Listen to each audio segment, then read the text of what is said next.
Good morning, everyone. How's this for volume there in the back? What do we say? Yay, all right, thumbs up. Good morning, everybody. My name's Heather. My pronouns are she, her. I'm going to be your MC for this, our third day of Code4Lib 2023. And yeah, sure, yeah. Let's give it up for day 3. We've got a short day today, but it's pretty action-packed. So I'm going to start out with some announcements. So if you're not keeping your social distancing flare buttons, please return any buttons to Jen and Kathy. They can be reused for future conferences. Feel free to drop them in the appropriate basket at the registration desk. And you can leave your lanyards behind as well on the registration table. Suitcases can be stored neatly on the wall just outside the conference room. So towards my left, your right, sort of beside the stairs by the coat rack. We've got lightning talks and breakout sessions today. So we've got, I believe last I checked, there were 2 spots remaining for lightning talks. They're in the big Post-its out in the hallway. And we have plenty of space for other breakout groups. So if you weren't sure, if you were just thinking about, you weren't sure about your breakout group, please go for it. We've got plenty of space.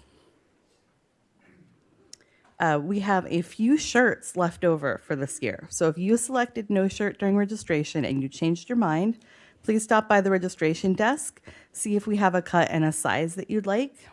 And additionally, we have a few shirts from the Code4Lib 2016 in Philadelphia. So if you're interested in getting one of those, go visit the registration desk and see what sizes are available. Tours this afternoon. There may be a few spots left for the Special Collections tour at 2 p.m. or the Firestone Library tours, which are at 2 and 3 p.m. Check at the registration desk if you're interested in joining. And if you are participating, if you have signed up, plan to meet in the lobby of the Firestone Library, and that applies for both tours. And Esme will be in the lobby to guide you to your scheduled tour. All right. So our community support volunteers for the morning are Bobby Fox and Sharon Clapp until 11 a.m. And then Francis Kiawa and Carolyn Cole from 11 a.m. to 1 p.m. So they're located in the back of the room and they've got zebra striped lanyards. The online community support volunteer is Kevin Rice, R-E-I-S-S on Slack until 11 a.m. And then Esme Coles, E.S. Coles on Slack from 11 a.m. to 1 p.m. For today's keynote, use Slack for your questions. The speaker will be live to address the questions. Beginning a question for the speaker with a capital Q or even the entire word question in all caps will make it stand out more for the speaker, and that's on the Code4LibCon channel in Slack. So we're scheduled to have our keynote speaker for today at 9:15, and I'm not sure if we need to wait or if our speaker's ready. So let's give it just a minute and find out.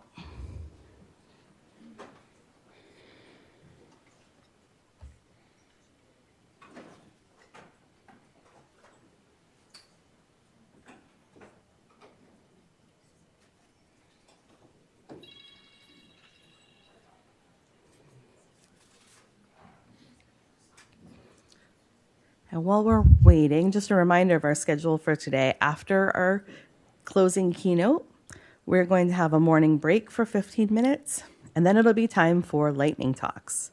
After lightning talks, we have breakout sessions, and after breakout sessions, we have our final group of talks for the conference.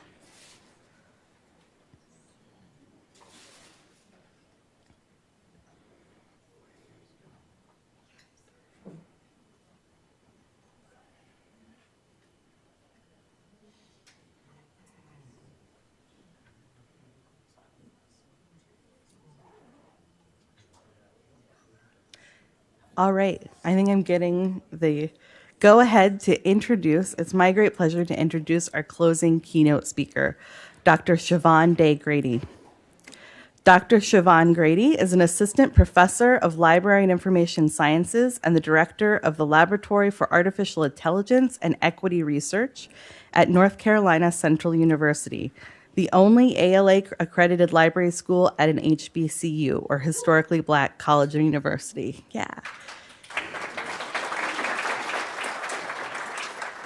Go NC Central Eagles. Dr. Grady's research is focused on using machine learning to identify sources of misinformation on social media and on improving fault detection in autonomous vehicles. Dr. Grady is an If-Them ambassador for the American Association for the Advancement of Science, a program which seeks to bring more women and minorities into hard sciences, technology, engineering, and mathematics. Dr. Grady was the first woman to graduate with a computer science PhD from NC State University, and through her teaching, research, philanthropy, and public speaking, she is a passionate supporter of HBCUs and the students they serve. So please welcome Dr. Grady.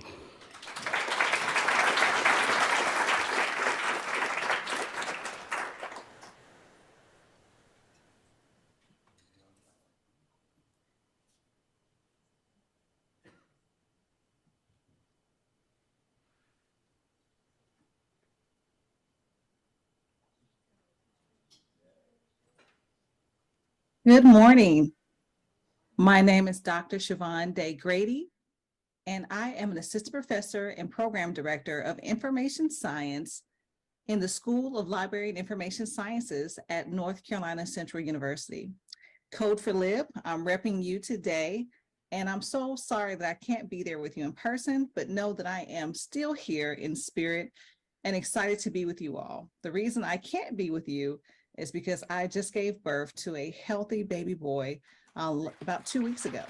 Other than that, I look forward to meeting you all next year in person, and I thank you all so much for having me. The name of this talk is called The Future Is. And the reason why I'm leaving that open is because the future is whatever that we choose to make it. I believe that the future is diverse, inclusive, and will be equitable for all people in the future. And I'm going to share with you some ways in which I hope to do that, and I hope that I am doing that during this talk. So I want to first start by just seeing who's in the room today. Are you an undergraduate student, a graduate student, postdoc, faculty member, staff member, or maybe an alum of Princeton? You can actually scan the QR code or join at slido.com using number 2571548. And for each one of these polls that you'll see pop up, I just want you to spend about 30 seconds to 60 seconds actually doing the poll. So the code will remain the same throughout this presentation. And I just ask that you keep that as we go through, and I ask you some questions throughout the presentation. We will go over the results of each one of these polls at the end of my presentation, since I am pre-recording this talk for you. Also, I want to know, what is your professional background? I know that a lot of you are technologists, but we know that technologists don't always start in majoring in IT or information science or computer science. So let me know, are you a librarian? Are you a computer scientist like me? Information science, social science, information technology, a researcher, engineer, or is there another area that you focused on before becoming a technologist? And again, you can scan the QR code or join at slido.com using number 2571548. And again, we will review these results during the question and answer portion.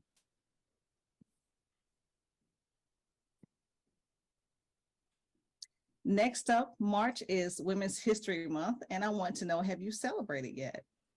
And if you have not celebrated, I just want you to know that with this event and this keynote, you can consider yourself actually supporting Women's History Month, because we're going to talk about some things that may be related to women or minorities or a lot of other things that, you know, we want to change about the future.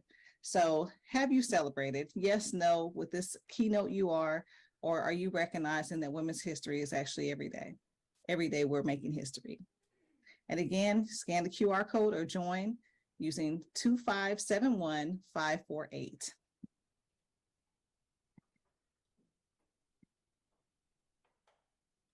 All right. Now that we've gotten out of the way, just a little getting to know you portion, I want to spend a little time where I'm sharing a little bit about myself with you.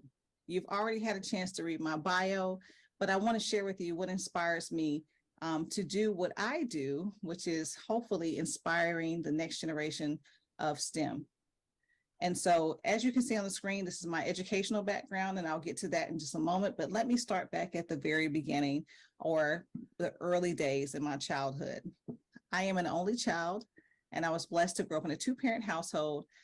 My parents actually were in the tech field. My dad majored in math, and he was a senior programmer until he retired. And my mother worked at IBM, and actually her area of concentration actually was applied library science. So it's fitting that I am in a school of library and information sciences because I had two people who were in tech and in library science early childhood. Growing up as an only child, I spent a lot of time playing video games that I love so very much. And I enjoyed the competition and beating my first cousins who were boys on those video games. And eventually I went from the video game console to actually playing video games on the computer. That then turned into moving towards the days of the internet, which I know, depending on who all is here in your age group, may sound foreign, or some of you may relate. By the time I was in middle school or early high school, the internet was around. We used something called dial-up, and I spent hours and hours online actually developing my own website and having that nice visitor ticker, if anybody remembers that. Putting that on my website to see how many hits that I could get. And that became probably one of my first loves of computers, realizing that you can design and make things what you want them to be, just using your time and learning on the fly. And so that kind of spurred my interest. Also having the, living role models in my home spurred my interest. And I didn't even know that doing math and science was a thing that girls didn't really do until I got to college. But those were always things that I loved, which led me to major in computer science at Winston-Salem State University. I then went on to get my master's degree in the department that I now teach in. Some of the same professors that I had when I was a student are now my colleagues, and I'm grateful to have that relationship with them. And then I went on to get my doctorate in computer science from North Carolina A&T State University, where I made history. So Women's History Month is something I always reflect upon because I became the first woman to get a PhD in computer science from the institution. As you can see on the screen, the three schools that I attended and also those lovely degrees right there behind me are from HBCUs. HBCU stands for Historically Black College and University. And now that I work at an HBCU, I'm very proud because I'm a minority even within my own department. And I know that might sound strange, but there are not a lot of women in computer science, probably definitely not a lot in information science, and I'm happy to be there to be that representation.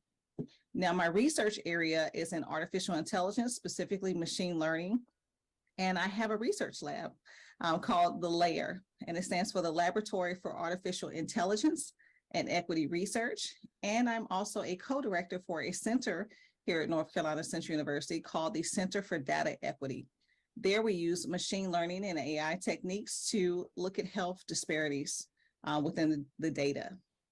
Outside of that, I started off as an IT professional before I got into academia, and I worked in the IT department in a higher educational institution. And I've been fortunate to have a lot of different roles in academia. I've taught at both a private and public institution and also at the community college level as well. Outside of all of those things, as you heard, I am a new mama. So I love being a mom, a wife. I love to travel. I hope to meet you all next year at the 2024 Code4Lib conference. I love cooking, flowers, and gardening.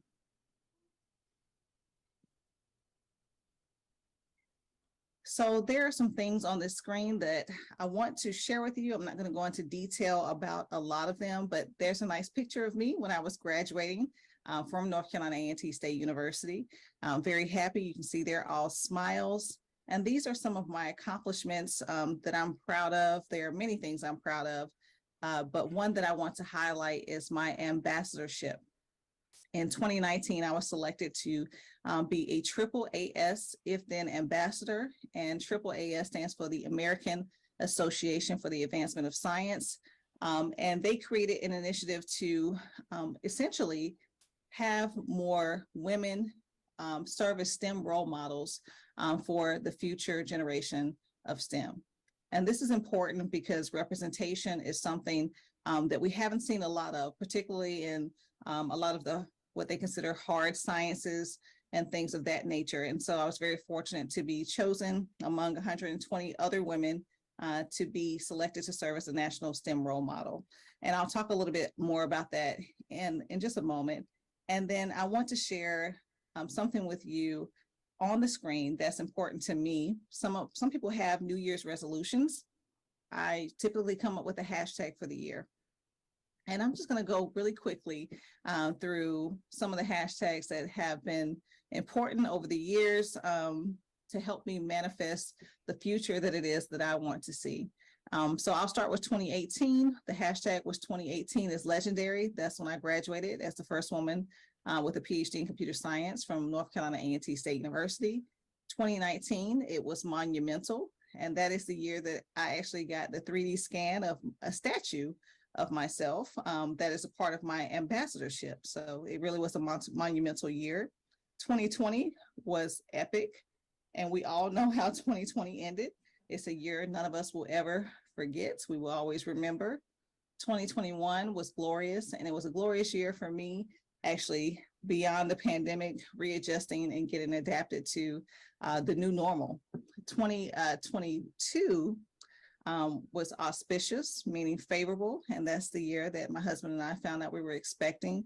And then 2023 is definitely triumphant. It's already a year of beating the odds, and I'm so excited because here I am presenting to you all at Princeton University at a conference that is new to me, but I'm so excited to be here with all of you. So that's something that I do to help manifest the future. And you can see my logo here. There's a little girl in the swing with stars above her as she's dreaming. And my motto here is Dreams by Grady, because I'm a big dreamer. And as most of you, I wear many different hats. Some of the hats I wear, you can see on the screen. I'm an advocate, entrepreneur, researcher, teacher, daughter, friend, sorority sister, and volunteer. And I know so many of you wear these multiple hats just like I do as well. Let's talk a little bit about my research lab. Again, it's pronounced the LAIR, stands for the Laboratory for Artificial Intelligence and Equity Research. You can see my nice logo here on the right-hand side, the little brain, just simulating that AI technology. But I started this in 2020 during the pandemic, and it was just something that I wanted to start to have an umbrella for my research at North Carolina Central University. I also wanted to give the students in my department, specifically the graduate research assistants, an opportunity to work on research, get that experience, and actually publish. And so I started out with this in 2020 virtually for my graduate research assistants. And the topics that we research are typically fall under these three areas that you see on the screen. Of course, machine learning, human-computer interaction, diversity and inclusion, and also we've done some STEM-related projects as well. I also wanted to give them an opportunity to learn how to be collaborative. Oftentimes in research, as you all know, we get more done when we work together. And so I really wanted to provide them an opportunity to work with other people and learn the research process and just get more confident in their abilities and skills. So some of the critical areas of development that happen within the LAIR and continue to happen are representation and exposure. So again, there's not a lot of me or people that look like me that do this work. And so I serve as a representation not only for my graduate research assistants, but some of the students in my department and maybe beyond my department, even just in general at North Carolina Central University. Also exposure. I've been able to expose a lot of my students or research assistants to opportunities that they may or may not have been familiar with in the past. I mentor them and also show them how they can mentor others, showing them how to do research what that process looks like and how to go from, the ideation stage all the way to completion of finishing a publication. And then lastly, professional development, learning those public speaking skills and how to really put yourself out there, present your research. Those are some of the things that I've been able to do that I'm very proud of. And I am going to share with you one of my students, my star pupils here, Tyler Wade, who is actually a cataloging and metadata services fellow at Princeton. You may have heard him speak on March 15th, where he talked about test-driven data migration. I'm so proud of him. He was actually my first graduate research assistant in the layer, and he learned so much, and he's taken those skill sets and now is applying them to the work that he's doing in Princeton. He knows how to do a great annotated bibliography, how to write, and he's done public speaking, and he just did one the other day for you all, and I hope you enjoyed that. He also served as a mentor while he worked in my research lab for the North Carolina School of Science and Mathematics. He also got the first Scientific Stature Hub internship right here at RTI, the first from NCCU.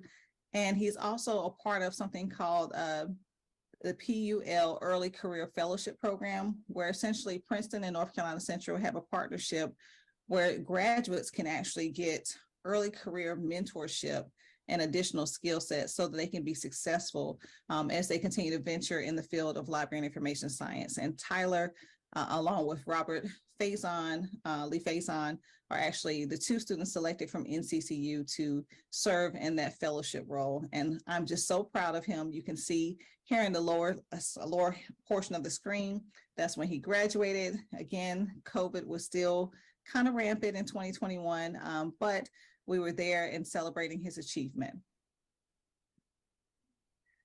Something I'm also proud of that I've been able to accomplish is some philanthropic efforts. I've created 3 endowed scholarships, 2 of which are at institutions I've actually attended, and 1 at Elizabeth City State University. The one at Winston-Salem State University is in my maiden name, Dr. Siobhan Day Endowed Scholarship, and that's for computer science students at the institution. Also, the Penix Brown Day Endowed Scholarship is at North Carolina Central, and that's for STEM undergraduate students and also graduate students that are in the School of Library and Information Sciences. And then also, again, at Elizabeth City State, those are for undergraduate STEM majors. Now, why is this important? Well, oftentimes students who may be attending HBCU may have other priorities or obligations that they may be taking care of beyond their studies. One of those obligations oftentimes is a financial obligation. And so these endowed scholarships are just an opportunity in a way that I can give back to these institutions and actually give students a chance to focus on their studies and not actually focus on any financial obligations that they may have on their plate regarding tuition or room and board. So I'm very proud that I've been able to do this for them. And I encourage others who may have been thinking about doing something like this to do that for maybe your own alma mater as well. Also, I've been able to write a white paper on diversity, equity, and inclusion on how to implement techniques for uncovering existing disparities that are faced by online learners, exploring evidence-based practices for equitable e-learning environments, and also how to reimagine inclusive experiences for all learners. This is so important because as we have found out beyond the pandemic, there's a lot right with what we're doing, but there's a lot wrong or that needs to be reworked. And so this is a free white paper. I'd be happy to share the link with you if you're interested, if you're teaching on how you can make your courses, specifically your online courses, more diverse, equitable, and inclusive. So the future is one way that I hope that I am shaping and changing the future is just simply by some of the outreach efforts that I've been able to do over the years. And when I say over the years, I've been doing outreach efforts since I graduated from undergrad, which was many moons ago. But here on the screen, these are just opportunities in which I've worked with other organizations to do just that. I've worked with Black Girls Code. I used to be a core member actually facilitating and giving these workshops. You can see here me working with this young lady on one of her coding experiments. I've been able to work with Boy Scouts of America, Girl Scouts of America as well, doing coding workshops. I've also been able to speak at the local high school when they had engineering day. There's another organization called Chick Tech where they work with young girls. I've been able to be the keynote speaker for them twice, back in 2019 and also this year, excuse me, not this year, last year, 2022 in December. Gave another keynote for them, and actually working with a sorority, Delta Sigma Theta. I've been able to do a coding activity and work with their young learners as well. And this is important because, again, there's not a lot of me in this field. And just think about a computer scientist. Oftentimes when you think about a computer scientist, or if you even Google someone in computer science, someone like me doesn't pop up. And it's time that we change that narrative. Speaking of that, how many women do you know that are in STEM? And take your time in doing this again and think about people in the profession that you know. And again, you can use the QR code or join slido.com 2571548. And I'll give you just a few moments to do that.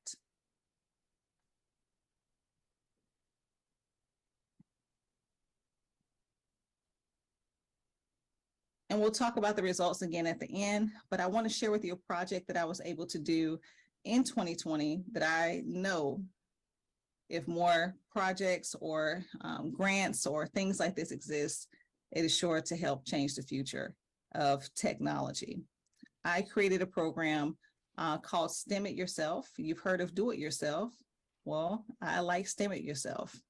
And this is because I believe that young people can actually curate their own STEM identity if we just simply give them the tools to do it. And I got a chance to work with a sorority that has a program specifically with middle school girls in a very rural county here in North Carolina.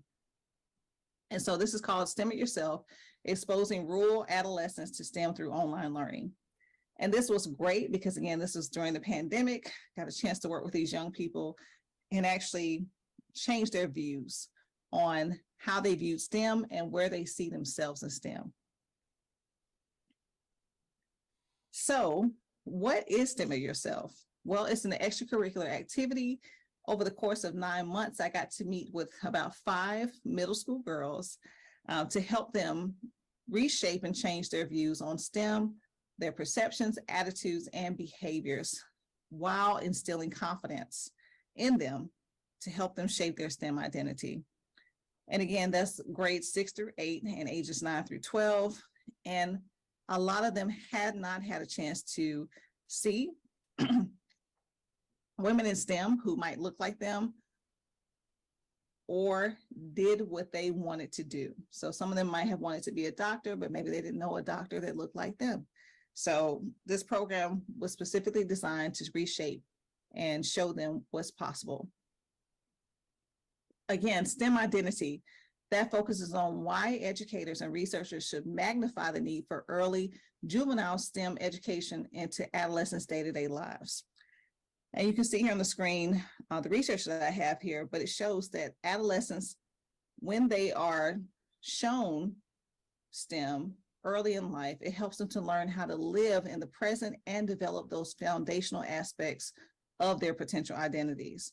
And again, the early informal science helps change the way they view themselves in the science or STEM. So it's important that you give these opportunities for their minds to be reshaped, or they can reimagine how they view themselves in STEM. And you can see here, girls that have prior exposure to STEM tend to be more confident than those with none at all. So it really is key. Again, as I mentioned earlier, representation and exposure are critical for developing STEM identity. Now let's take a look at some numbers about women in STEM. It's Women's History Month, but let's look at these numbers. 62% of STEM professionals portrayed in the media are men. No surprise there, but they outnumber women STEM characters nearly 2 to 1. And again, that has not changed in the past decade. 1/3 of girls and women say they've considered a STEM career, but only 1/4 of them say they will actually pursue STEM. 82.7% of girls and women think that it's important to see girls and women in STEM films and television. However, only 37.1% of STEM character portrayals are actually female. And then lastly, and think about this for yourself, because all of you might be technologists, but girls and women are more likely to go into STEM if they personally know someone in STEM. I've already shared with you my story. Both of my parents were in STEM. Or if they have a role model, have teachers, family, or friends who encourage them to pursue STEM. So think about your very own experience. Are you where you are today because you personally knew someone or someone encouraged you? The answer more than likely is yes. Now let's take a look at my field. And this is from the Talibi survey, from the 2019 Talibi survey. In 2019, there were 1,701 PhDs in computer science that were awarded, and of that, 387 were women. Out of 1,700, 387 were women. Now let's take a look at the breakdown by ethnicity. I'm a Black woman. Out of those 1,701 PhDs, 18 were awarded to Black or African American. You can look at Native American, 2 of the 1,701. So we can see here, the numbers get more dismal as you add ethnicity, as you add gender and other factors. And so this is what needs to change. If we want a future that's more diverse, inclusive, and equitable, then we have to change what it looks like and make it more welcoming so that people will want to pursue these degrees and these fields as well. Back to the STEM It Yourself structure. Again, we met over the course of 9 months. I'll meet for them for about 2 hours. And the key is for these young girls, all the speakers look like them. So they got to hear from people from various STEM fields, come and speak with them, share with them their journey, and actually give them an activity to complete based on their area of expertise. And so it was a lot of fun. And I'm going to show you some of the screens from those presentations. As you can see here, this was one of the presenters presenting to the young ladies. We also had Kahoot games where they got to play games based on what they should have learned from the presenter.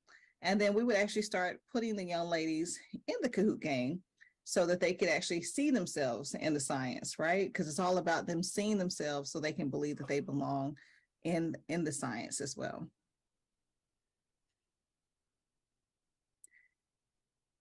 It was a great project, and I actually got grant funding from my ambassadorship to do this project, and it has some pretty significant outcomes that I'm very proud of. There were visible impacts of mentorship, representation, and exposure.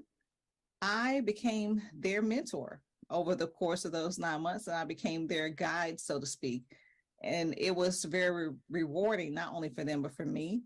I learned that the STEM It Yourself is something that's scalable and adaptable. It had dual impacts on the students, but also on myself and the research team, which was something I was not expecting. But it did happen. We created a YouTube channel. Those videos are still up and available. We have a website where the presentations from the presenters are available as well. And it's something that it serves as a working model for other organizations to use. One of the reasons why I partnered with the Deltas to do this work is they weren't familiar with how to actually implement STEM programming. And so I was able to come in and help them do that. And then lastly, you can see the participants saw themselves in STEM, which was the goal. A lot of them learned from the presenters on where they wanted to go to school, for college. Some of them even planned out dissertation topics. It was quite wonderful to see. But there are always challenges and limitations within any research or work that we do. I didn't have any say-so on who was selected to serve as a participant, so that's something I would like to change in the future. Virtual, there are limitations with virtual, just in general. So there were some problems sometimes with some of the speakers not hearing or not assessing things, as well as from some of the participants or the young ladies. managing the participants. In doing this work, I got a whole new appreciation for K through 12 teachers and what they go through. Also internet connectivity. I mentioned to you all that this was in a rural county, so not a lot of them had access or the appropriate access that was needed from time to time. And then home life. Every person's home life is different. And some of the young ladies weren't able to focus the way that they needed to because of the factors or issues that may have been going on in their home. So those were some of the challenges and limitations. Now, I told you I served as a mentor for these young ladies, but let's talk about something really important. Do you have a mentor? And I am here to say I still have mentors, mainly because I need them. So if you'll let me know now if you have a mentor, or are you someone who feels like, do you really need one? And my answer to those who say, do you really need one, is yes. We all need someone to talk to or help guide us through these different journeys in life that we go through. It's all a learning opportunity. And then this next one is so important, but let's see how many of you will be honest. How many of you experience imposter syndrome? And I really want everyone to take the time to do this, because so often when we see others speaking or giving a presentation of some sort, it looks like they always have it together and they don't experience any imposter syndrome. So let's be honest, especially if you had to present at this conference, did you experience any imposter syndrome? And that just means that you maybe felt like a fraud or you didn't deserve this opportunity. And I just want to say that it's normal to experience imposter syndrome. None of us always has it together or believes that we deserve everything that we get. So I just want to reassure you that it's normal to experience that, but just kind of tap into your support systems and, do it, and do it scared sometimes. The main thing is that you just get through it. And I believe all of you have gotten through it. So especially those who've already presented starting on Wednesday, thank you for your hard work and your presentations to encourage us all. I hope to come in person next year. I saw a lot of talks on AI, so I'm really sad that I missed those, but I hope to be there next year to celebrate with you all. Now, there are challenges that I too experience, being the only woman, only Black woman, or only Black woman computer scientist. I need to prove myself oftentimes because, want to make sure people just want to make sure I know what I'm doing. And then also imposter syndrome. That is real, not only for me, but for most people as well. We all have those fears and doubts, but the main thing is that we understand that that's all that they are. They're not real. Now, are you someone that is amplifying the voice of underrepresented groups or minorities? And the reason why I have this here is because we're talking about the future. I've shown you ways in which I'm investing in the future. And one of the ways that I do that is by investing in young people. If we start off early with young people, and I haven't just worked with minority or underrepresented groups. As you can see, I worked at different high schools, and I work with all young people. So are you someone who's amplifying the work of underrepresented groups or minorities? I hope that you are, and we'll talk about these results later at the end. But if you're not, this is what you can do. And again, this is about the future. And if we want to change, when you Google, what does a computer scientist look like? What does a librarian look like? What does an informaticist look like? We have to change the way that we do things. The first thing you can do is highlight the work of others, particularly underrepresented groups, especially if you want it to be more diverse and inclusive. Diversity, it can be ethnic group, it can be gender-based, whatever, but we need to start highlighting the work of underrepresented groups. Also sharing those opportunities. When you know about an opportunity, let's not cherry pick who we share that with. Let's give all people an opportunity to present, to go to a conference, to go meet with that director for some type of position. We need to do that. We also need to become advocates or sponsors, speaking for people when they're not in the room, right? These are things we need to do for advocating and promoting the work of others so that we can change what the future looks like. Remember to celebrate others' accomplishments. Sometimes maybe that underrepresented person in your department, maybe they don't know how excellent they are. Have you actually congratulated them on what they're doing? Or have you congratulated yourself on what you've been doing? And then, hey, you can tweet or post about this keynote today. Tell folks you had a good time during my presentation. You can help promote my work that way too. And these are things that I'm doing to actually promote diversity, equity, and inclusion in STEM and computing. Again, I promote the work of underrepresented groups. I do that via social media, also citing work in my research. I mentor.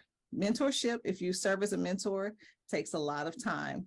And I shared with you one of the students I mentor, but I've mentored many students, and I'm proud to say a lot of them are now actually going on to pursue their doctorate degrees as well. So they're actually going to help change and shape the future as well. Tyler's already doing that by doing metadata and cataloging.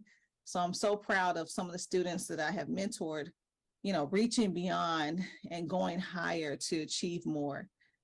It makes me feel like a really great mentor. So I do that as well. I also do lots of outreach. I speak at the local museums and libraries right here within my hometown. Very proud of that because that actually gives me that local touch, and people can see someone in real time that looks like them or that's local, you know, that's not far out of reach. So I'm very proud to be able to do that. I educate others on the amazing scholars of color that are in the field. I recommend people all the time for opportunities. It's so critical. Sometimes all people need is that introduction. Again, the STEM It Yourself project, that was a grant. I'm applying for another grant that's similar to STEM It Yourself here soon, that I hope that I get. And also I'm publishing. And that's also important too, so that we can change the landscape of that community. Lastly, I want to know, what is your biggest takeaway from today's session? You can join again at slido.com using 2571548 or by scanning the QR code. I've talked about the future, but what I hope the future will be is more diverse, inclusive, and equitable. The ways in which I'm doing that is actually starting with the young people. If we can change their mindsets, we can get them believing in themselves early on and confident. And think about your young you. Everyone is not like me. I was fortunate to have two parents in my household who actually poured into me and made me believe that I could do anything. Everyone doesn't have the opportunity. So the ways that I'm choosing to sow seeds is starting off with young people, helping them believe in themselves, giving them that STEM identity so they can be joining us at the next conference or future conferences as, you know, future technologists, informaticists, computer scientists, whatever. I just want them here so we can have all voices so that we can really shape this world of technology and make it better and more inclusive for all people. Here's my contact information, my website, which is my name, Siobhan D. Grady, my email. I welcome you to follow me on social media. I do post quite frequently, and I just want to now take any questions, but most importantly, I want to thank you all for your time today and joining me during this morning session. Now we will actually take a look at the results from those polls.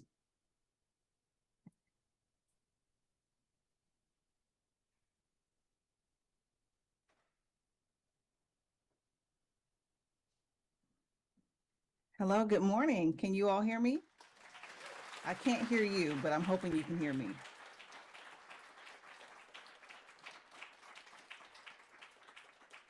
Okay, excellent. I have enjoyed seeing you all in the Slack. I've been trying to respond in real time. I can't hear you all, but I want to share my screen now so we can go over some of the results, okay? So let me do that. And let's go back and take a look at some of the results. And Kate here is my guide, and she'll keep me straight, Kate, if there's something I miss. just let me know. So one of the questions that I asked early on is, who's in the room today? And it looks like mostly everyone here is a staff member. And staff plays such a critical role at institutions. It's almost unbelievable. So I'm assuming some of you might also be like IT professionals or librarians that are helping on the IT side. Then we have some faculty members, graduate students, and postdocs. And I think you all can see those results on my screen, but mostly everybody's a staff member. I asked a question about what's your professional background. I did see in Slack, some of you all said that you majored in engineering, but maybe you don't identify as that now because I didn't see any engineers here, but it looks like this is changing now. So looks like mostly everybody's a librarian, but we do have some folks that did information science or, okay, engineering is now on the screen. So maybe you guys are changing your results and that's great too. But it's always good to know what people's backgrounds are because a lot of times if someone's in tech, they don't always start off in tech, which is great because you learn how to problem solve in different ways when you don't have a true, tech background. You think differently about approaching a problem. So this is great. So there are some computer scientists in the room. Hello. Information science, engineers, IT, and then we have some social scientists and some pure researchers here as well. Great. Now this one is key as well. It's Women's History Month, just in case you forgot.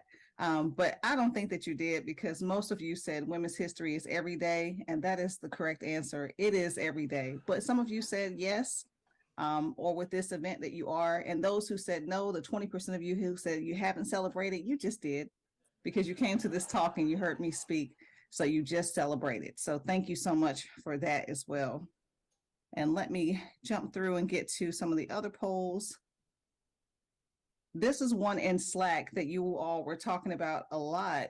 Most of you said, between 15 to 20 or more, but I just want to share with you a lot of times when we start thinking about underrepresented groups, these numbers go down drastically, or as some of you mentioned in the Slack channel, those who identify as female, right? That will change things as well. And this is important because we have to recognize that, especially for computer science, it's typically a male-dominated field, right? So even if you do know 15 to 20 people or more, you're very blessed because most people don't, because it's just not the reality as of right now. But a lot of work that other people are doing right now and programs that are available, those narratives are being changed. And so I'm very grateful for that. And again, this is the first time I've had so many people say they know lots of women in STEM, but it makes sense for the conference, right? Makes sense for the conference. Okay, and I think the next one was about mentorship. And I think most of you said no. And again, it depends on where you are in your career. But I have so many mentors, I consider them my board of directors, because I just don't know everything. That's the first thing I learned when I got my doctorate. I don't know everything. And sometimes you need someone to guide you and help you to go in the right direction. And it's always good to have people to speak to that can help you get there. And definitely advocating for you, like I mentioned during the talk, when you're not in the room, someone advocating for you and being almost like a sponsor for you. All of those things are so critical and important. And I really appreciated the results of this one. Those who say yes, and I saw a lot of great discussion in the Slack workspace. Yes, it's normal. All of us get imposter syndrome. It is nerve-wracking to speak in front of people. It's truly a skill set that you have to work at. And even when you've worked at it, there are still opportunities and times where you still just may not feel like you've got it all. But I'm here to tell you, do it and do it scared, because you'll feel better. I promise you. And then someone who doesn't even have half of what you have is probably more confident, and they're the ones to speak out. Now, this is a question that I'm happy to see the results here. Are you amplifying the work? And it looks like all of you are, for the majority of you are. And also there's some allies in the room too. Those who said no, I hope this is something that you'll consider putting in your toolkit to help other people, because a lot of underrepresented groups just don't have the same network that you might have. So if there's something you can do maybe your next publication, or if there's an opportunity that you know of, share that. And that's honestly what we should be doing in this world anyway. We should all be working together collaboratively and just, trying to help each other. Unfortunately, we don't always do that, but that is what we should do. And then I think my last question was, what's your biggest takeaway? Okay, great. So connections are important. Help with the youth, more inclusion, representation matters, mentorship. These are great things that you all put here, and I will definitely go back and read them, but I don't want to take away from any questions that you all might have. So I'm going to stop sharing my screen at this time. Hold on one second. And then, Kate, should I look in the Slack channel for questions, or how will that? Okay, I missed 34 new messages. Oh my goodness. So how should I do this question portion? Okay, they're going to ask on the mic. Excellent.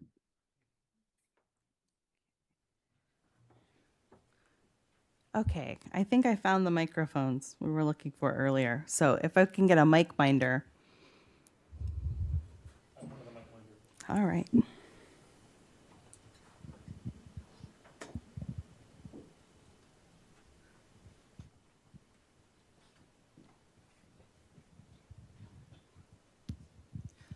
Hi, thank you so much for your talk. I'm Max Cadle, developer at Princeton.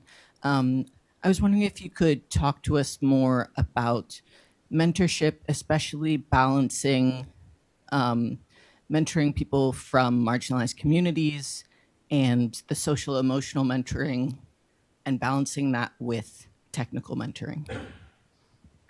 Yeah, so like I mentioned during the talk, mentorship is a lot. Mainly because to be a good mentor, you have to have the time. So let me just start there. A lot of time as working professionals and IT professionals, we simply just don't have the time.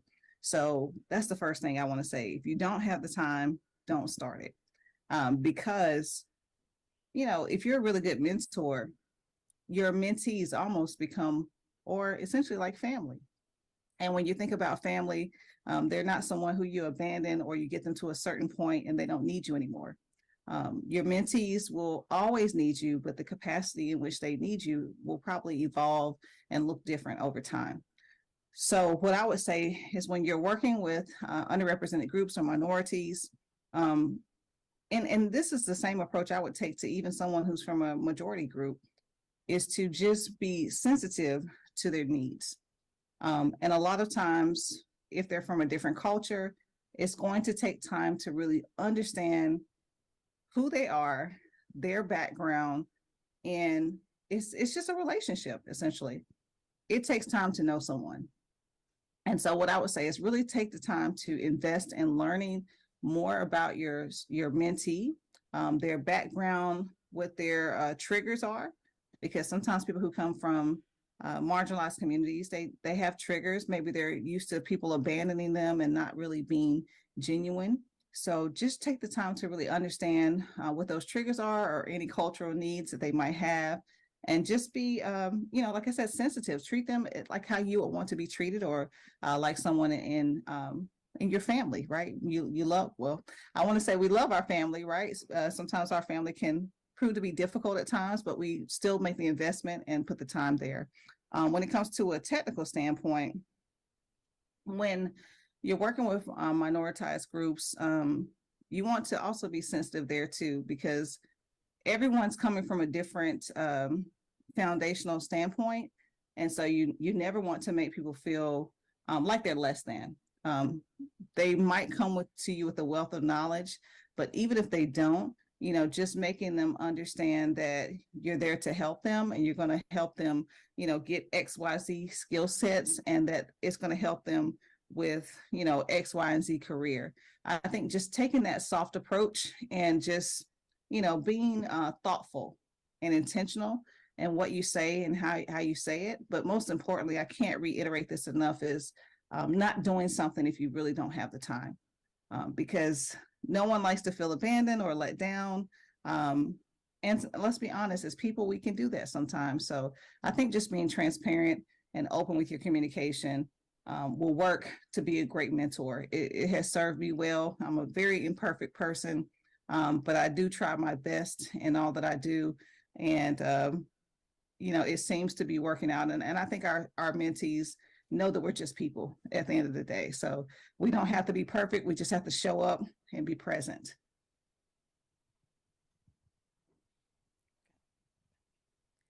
All right, we have another question. Getting a microphone over. Okay. Thank you so much, Dr. Grady. In our field of kind of library and information science, there's been a lot of research to discuss that discusses how libraries tend to try to address the underrepresentation of minoritized communities in graduate schools and in early career circles, whereas those communities have already significantly self-selected about who can see themselves in those rooms. So knowing that you have been so involved in K-12, especially, and undergraduate mentorship, how would you suggest we get involved in those partnerships in those communities? Yeah, that's a great point. And the reason why I chose to work with those young ladies, they're middle school girls, is because that's when the research shows that that's when girls truly decide whether or not, by the time they get to high school, they've already made their choice.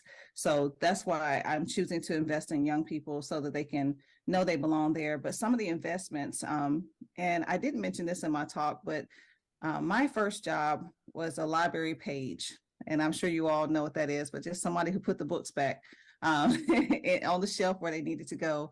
And I spent a lot of time in the library. But as you all know from the research, a lot of librarians don't look like me. And so one ways that you can choose to partner with, community organizations and other groups is to kind of seek them out.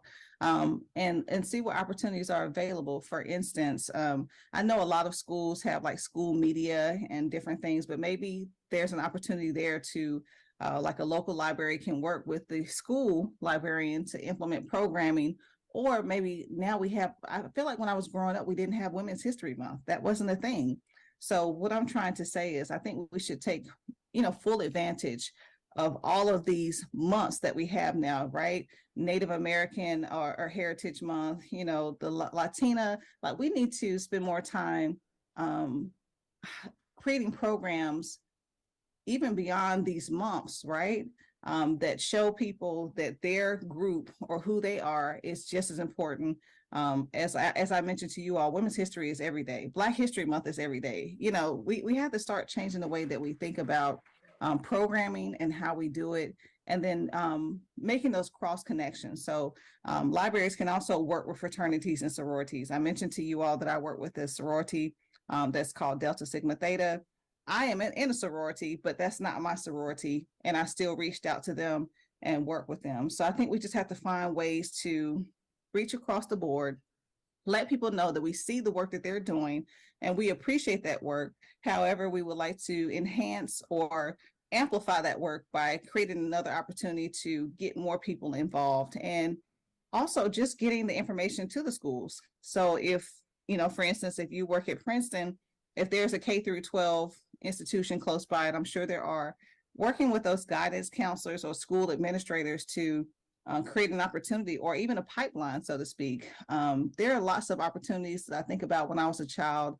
Like they used to have a day like shadow your parent day or something like that. That's also an opportunity to work with schools too, to get students over to shadow you as a librarian to kind of see what a day in the life is. We have to do more opportunities like that and make sure that they're widely known and available so that we can actually change these narratives and the landscapes within our field. But those are just some of the ways. But I think a lot of times we don't reach out, make those connections. I think we just work in silos and work independently of other people when we should actually be working more closely together. Thank you so much, Dr. Grady. You've gotten a lot of applause lines here in person that I hope I wish I could be there with you all. and I hope you can feel. But yes, we're right at 10. So if you'll be available in the Slack, if anyone has any other questions, will you be able to hang out for a minute? Oh, you're saying me? Oh, yeah. So I'm going to take my son to an appointment, but I will get back on the Slack and I'll answer anything. Just at me on the Slack channel, and I will respond to everybody. And I just want to say again, thank you all so much. I'm very humbled to have been here with you all this morning.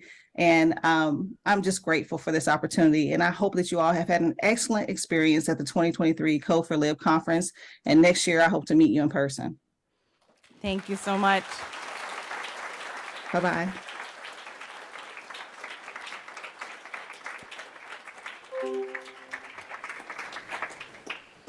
All right. Well, now it's time for our morning break. Recording stopped. So until, if you'll come back at 10:15, and if you have a lightning talk, please come on up, and if you're going to have slides, and we can get those ready.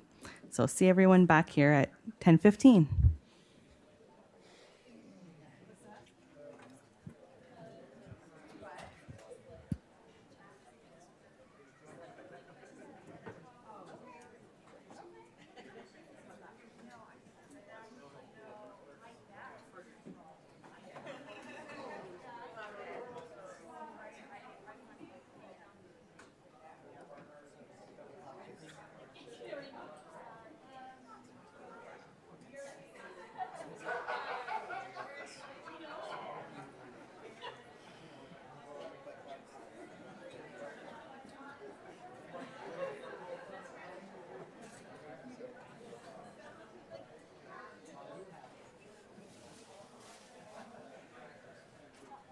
Hi. Hi, I'd like to just create a little thing in this computer. It's only one note page. Yeah, go for it. Go for it.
By the way, there's still a phone up here with a little funny thing that you hold it with.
to come back in.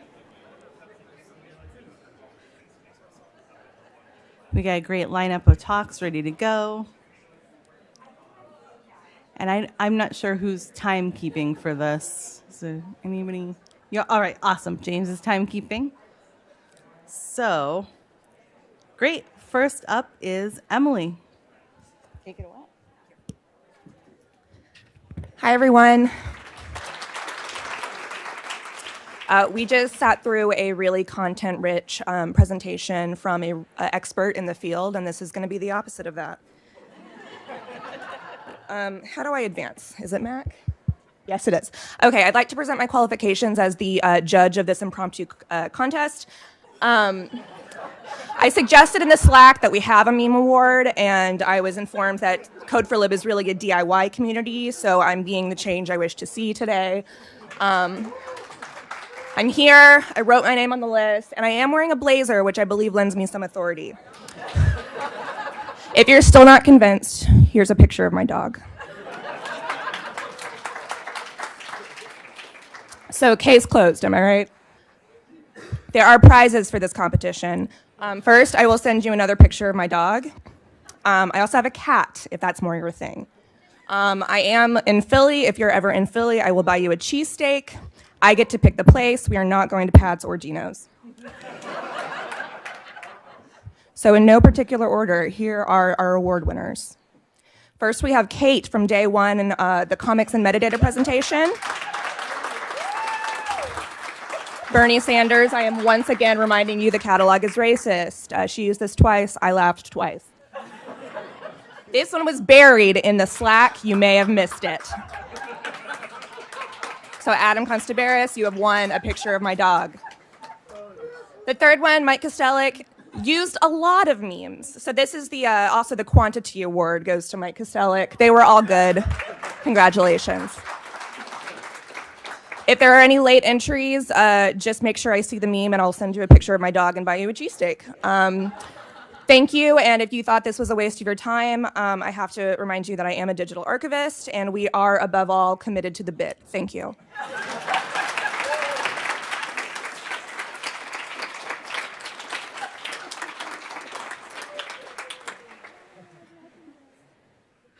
Wonderful. Wonderful. Yeah. Great. I get to follow that. All right. This is, yeah, thank you. I hope I do. Hi, I'm Hillel Arnold, Rockefeller Archive Center, Lightning Talk recidivist. No relation to Ben Armenter. So I want to talk about a different kind of impact. I want to talk about climate change. And the background here is that at the Rockefeller Archive Center, we completed a carbon footprint study which looked at our energy use across the organization. We're an archive, so think about where our energy use might be and where you think it might be. And so the question we're really trying to understand is how many metric tons of carbon dioxide are we putting into the atmosphere every year? There is a link there. There's a QR code, which I still can't believe that I did. I think a little less of myself, but you know what? If it's good enough for Princeton, it's good enough for me. So you can read more about the study there and the methodology. It is a thing. It's a whole thing. There's industry around this. But what I wanted to share with you is this. So as I said, we're an archive, so you would probably assume that a fair chunk of our energy use would go to heating and cooling, right? Keeping things at maintaining relative humidity, all that kind of stuff, which is true. But the other big chunk is IT related. So this pie chart is also very misleading because we have some really limited options for the heating that we can use given our geographic location. So that big gray piece of the pie chart would be a lot smaller if we had better options like not fuel oil. And if you look at kind of the trends over time, our IT use is the one area where energy usage is increasing. Everywhere else is decreasing. And lastly, We didn't measure energy consumption for our cloud services. So that slice is even bigger, right? So there's a lot more questions for us and answers. So we're going to be we've just started to look at that IT half of the puzzle a little bit more depth. We're doing a second study. So if past, present, or future you has done, is doing, or will do, that rhymes, something like this, please get in touch. That's my email down there at the bottom. And I'm held on most places, but I don't really check Twitter much anymore because it's a dumpster fire. So please do get in touch, or like find me, say hi in the break. This is something we're really are interested in pursuing, and would like to share back with this community. And I know other folks are working on this. So thank you.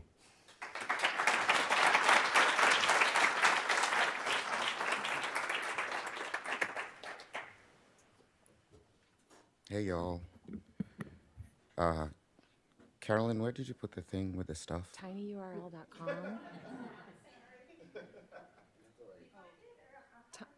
tinyurl.com. Let me get it on here. Oh, there you go. Yeah, that. Thanks. Hello, I'm Jumbo. Obrigado. How's everyone doing? My name is Francis Kayua. This is my colleague Bess. Bess is the best. Some of you have asked us about this is Mr. Francis's opus. I'm going to tell you a little bit about it. Bess and I were talking we talk a lot, and I told her, this Google Summer of Code thing, I kind of want to do it. Bring in, if you look around, how many Black people are in the room? I don't even see Ken anymore. Where's Ken? That's how I come to Code4Lib. Where is Ken? And I saw 2 more people that I don't know, and 2 that are in this program. And I was like, this is a bug. This is a bug. And so when I was talking to Bess had a better idea, because Bess is the best, and she's going to tell you a little bit about it. I'm going to talk. Hey, so Francis and Anna Headley and Jennifer Baxmeyer, not here, and I were talking about what should we do? The track record of standard issue DEI early career fellowships there are some really great programs out there, but there are also some ways in which they're really falling short and not actually having the effect that we would like, which is to launch people's careers and actually meaningfully change the demographics of our profession. So I had already done some work. I'm from North Carolina. I had already done some work in previous years with NC Central, and I want to particularly highlight the research of Dr. Aisha Johnson, who helped us set up this program at NC Central. She has a book that I highly recommend called "The African American Struggle for Library Equality: The Untold Story of the Rosenwald Library Program," in which she's an archivist. drarchivist.com, I think, is her URL if you want to look her up, where she studies this little-known philanthropy program from a guy named Rosenwald, who I think his money was from Sears. And he endowed all of these libraries and library teaching programs as a way to increase literacy and economic mobility among the Black population in the South during the days of de jure segregation, as opposed to de facto segregation, which is what we still have. So she is really committed to the idea of investing in Black library education, as is, Dr. Grady, another professor at the school. So we feel like we are following a tested, proven formula here for societal change. If we want something, we need a different theory of change around how these DEI programs are going to work, and we think this is a good one. We are specifically creating this program around the staffing needs of our own library. So it's great to do things out of the goodness of your heart. It's even better to do things that are both good for goodness sake, and also you can make a strong financial case to your institution that you have a huge backlog of plasma physics technical reports that need cataloging and another backlog of legacy applications that would be perfectly good starter applications for someone who is just getting their feet wet with Ruby on Rails development. So we actually got the funding a lot faster than we thought we would. So yeah, we both of us go talk to our grand boss, John Stroop, formerly of this parish, and he comes back to us and says, "Hey, you got funded for 5 years." So it's Robin and Tyler are our first cohort, and then Bess, Anna, and I are now furiously writing justification to have this thing permanently funded. We are happy to talk about this. I know Arminter has asked us, to give us documentation on that, and so we are furiously writing up how it's going to be funded permanently. And if you want to talk to us about that, meet us up. We may even do a breakaway for what you can do. We believe in this thing, and I want to know more than just Ken coming back to this conference. It's like my opus is by the time I'm done coming to Code4Lib in 2038, there'll be more people that look like me. Thank you very much for listening. Enjoy your time here.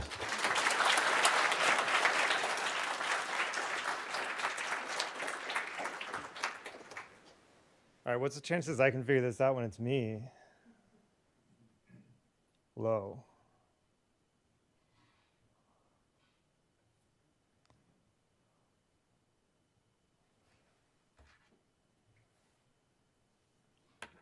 Do we not have the thingy anymore? Oh, I think there used to be a... Oh, where's the thingy? Oh, is it like in here?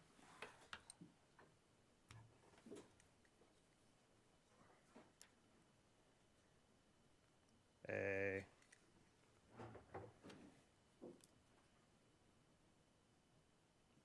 Okay. Hello, everybody. I'm going to talk really fast because I have a lot to say and not a lot of time to do it. I am Trey Pendragon. I'm a lead library software developer here at Princeton. That means two things. One, I am a library software developer, which means I write code. Second, I am a lead, which means that I have direct reports, and I am responsible for what we do, when we do it, and how we are. So I want to talk a little bit about some processes that we've put in place to make us think about what the right way to do development is, that looks at developers not just as developers, but also as people that happen to be developers. First thing I want to say is these processes will not work for everybody. I don't recommend them for everybody. I don't even recommend them for the other teams that are here at Princeton. But these are what work for us, and maybe it'll give you some ideas. So when I think about what processes I want to put in place, I think about one big metric. What makes me happy? What makes my team happy? What makes everybody happy? Let's be happy. What doesn't make me happy is when you don't trust one another. So how can we help handle this little problem here of mistrust? A couple of things we do. One, when you get a computer or a server, you get access to it. If you don't get access to it, then it feels like you think that I'm going to break it, and that feels bad. Maybe I will break it, and that's okay. Figure out a way to make that all right. Meeting processes that encourage hearing from everyone. Do go-arounds. Do processes that make discussions important. Do some sort of feedback mechanism. There are a bunch of these. I can't go over them. I don't have enough time. If you don't want to hear from me, I don't want to hear from you, then why am I here? Just stop wasting my time. Pick the tickets that you want to do. People know what they can do, what they want to do. They're going to grab them, and that's great. If they pick something that is too hard, it's because they want it to be too hard. If it is really too hard, then that means that's an opportunity for them to work with somebody else. And then you get two things. One, somebody learns mentorship skills, and two, somebody picks up a new skill. 2 wins for 1, great. Hold regular retrospectives, hear feedback, and then act on it. Don't make me say things and then don't actually do them. The other thing that brings me down is stress. I don't like stress. It makes me not happy. So a couple things we do. One, we have 2 boards of maintenance and a work cycle board. What's a board? It's what holds your issues, your tickets. What's a maintenance and work cycle board? Those are 2 boards, and they only contain the things that we're working on for maintenance and the things that are directly related to the stuff that I'm working on right now. What's the alternative? For us, it was this project board that literally every ticket for that application, and what would happen is that we would sit there and we would say, like, I worked on 5 things, and while I worked on 5 things, 20 things showed up. Every time I come back to that board, that number gets bigger, and I am stressed, and it never gets smaller. No more of that. No process meetings on Fridays. This is pretty new for us. Please take a 3-day weekend. It's very good. Take long vacations. We always have 100% test coverage. Thank you, Carolyn, for telling us why this week. Avoid switching code bases often. It is stressful to always feel like I don't know what's going on because I don't have enough time to get my head in the game. So work on one application for as long as you can. Try to organize your code in that way. Have one team, one cycle, one application at all times. Good luck. The other thing that's really stressful is when I start something and I'm not allowed to finish it. When I can't finish it, then that means when I start that new thing, that other thing sits inside my heart and it kills me the whole time. And we just get together at bars and we're like, what about that thing that we really loved? When are we going to work on that? And that might go for years. So, how do we get around that? 1, no arbitrary deadlines. Sometimes there are deadlines. I recognize that. Somebody signed a contract, somebody paid some money. That just means that those things are really important. Those have really high priority. Do those things first. Worst case scenario, you finish those early. Great.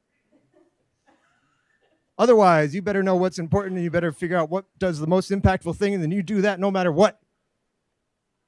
Second, no estimates. This is very controversial. I think estimates are impossible. Maybe I'm just especially bad at them. But so is everybody I talk to.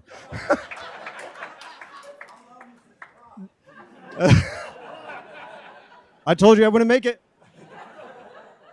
So, if estimates are bad, then that means something's going to happen. Either I have to stop one thing and go into the next thing, and that feels bad. We talked about that. Or I keep doing my first thing, and then the other person's like, why didn't you finish my thing? We really break down some trust, and I hate you now. I don't want that. In order to do those things, you have to have a really good shared vision on what's important. That's really hard. I don't have time to talk about it. The last thing is maintenance. I don't want to go into a code base and feel like I never have time to fix the security bugs because that's what stresses me out. The other thing is I don't want to look at code that I feel like is bad and never be able to fix it. Every time I go back there, I'm like, I hate you. So how do we do that? A, you just need time. You got to prioritize that work. The way we do it is every 3rd week is a maintenance and research week. All we do during those weeks are maintenance and research, theoretically. If software will be unsupported soon, we do a maintenance work cycle. Or if we feel like, you know what, there's just too much stuff, I'm getting stressed out, I need more time to do maintenance, then great. We have a whole maintenance work cycle. That's like 4 weeks of stuff. We also have this system of sudden priorities, which means, A, I have something that means my application is broken and I don't fit into your system, and we say, great, make a ticket. Tell me why that's true. Put a little thing in there. Why is it worth us getting out of this system and taking on that stress? Then at least we're on the same page. And 1 or 2 things will happen. They'll say, I need it done now. And we'll say, great. We tend to trust them. Or they'll say, this can be done in the next 3 weeks. And that's maintenance cycle work. That's a sudden priority maintenance cycle ticket. And we like those too. If they can't put a justification, we say, well, it doesn't seem very sudden priority, does it? There's a bunch more. This is our handbook. Has a bunch more practices here. And thank you for listening.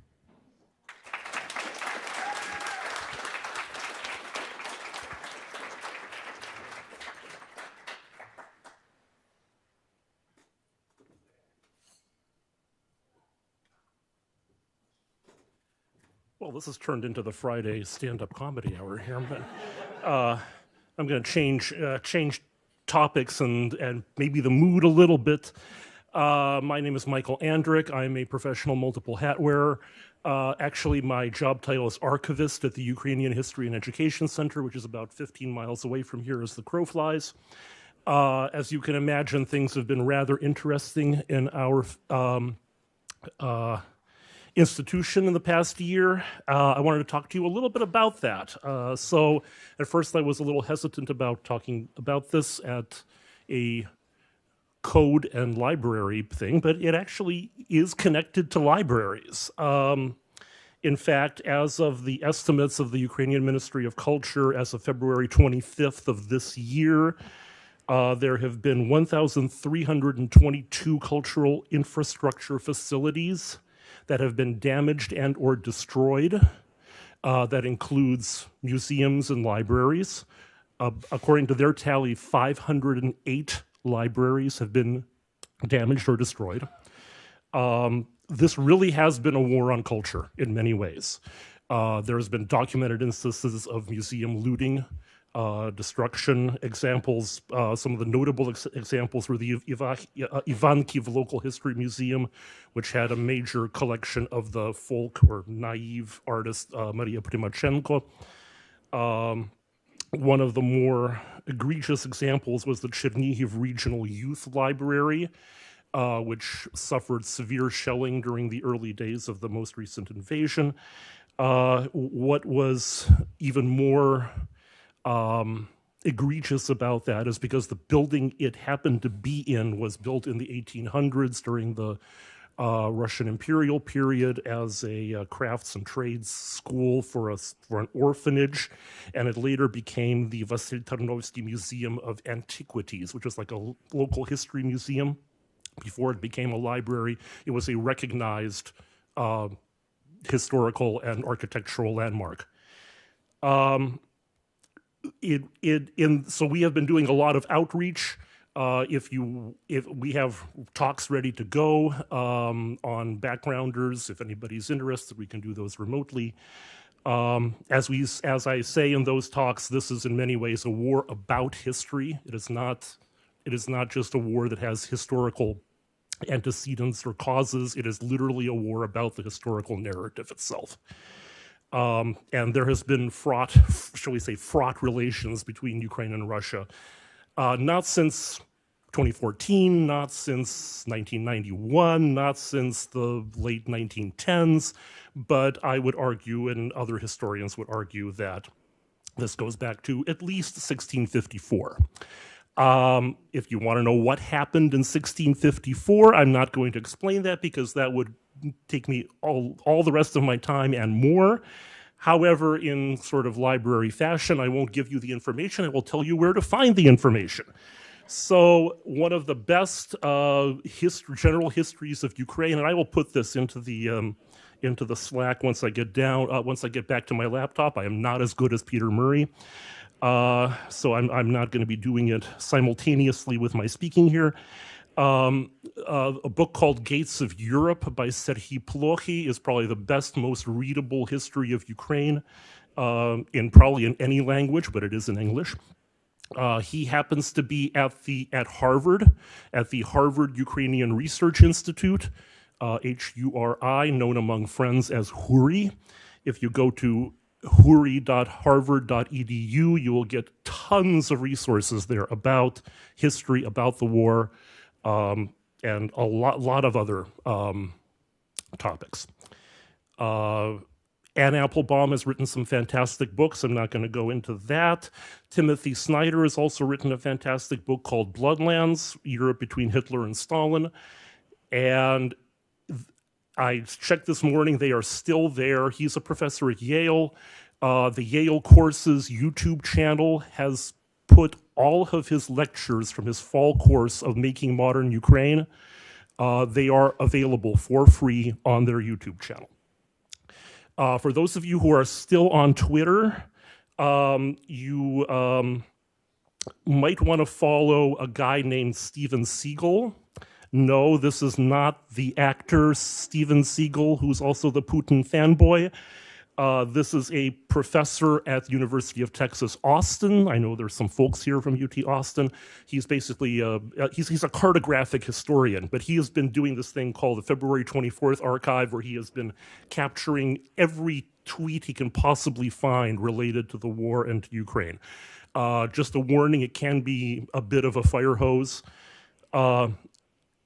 As a Ukrainian American, I am incredibly, have been utterly humbled in the past year by the outpouring of support for Ukraine.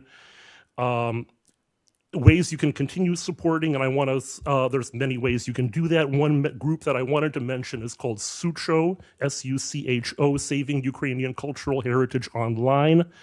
They're founded by some digital humanists and Quinn Dabrowski, who's a digital humanities person at Stanford, Anna Kias, who's a music librarian, digital humanist at Tufts, and Sebastian Majstorovic, who's a digital historian at European University Institute. They've been doing incredible stuff, doing web scraping of Ukrainian institutions in Ukraine, as well as doing things like capturing memes, which have been, all joking aside from today, have played an incredibly important role in sort of the media landscape surrounding the war. So they've been collecting those. They are still looking for volunteers, especially for like quality control and curation and metadata. They would, if anybody was interested in volunteering for them, I'm sure they would love to have anybody in this room help them with that. They are also collecting money to cover their server costs, which I don't need to tell you about that, and also for buying digitization hardware for Ukrainian libraries, archives, and museums. And lobby your congresspeople. It's important for non-Ukrainians to get the message across that this is important. If you don't want large countries invading and annexing smaller neighbors and then threatening nuclear blackmail, if you don't want that to be the new normal of international relations, then the best thing we can do is to help Ukraine expel those invading forces from within its international boundaries. Thank you very much. Slava Ukraini.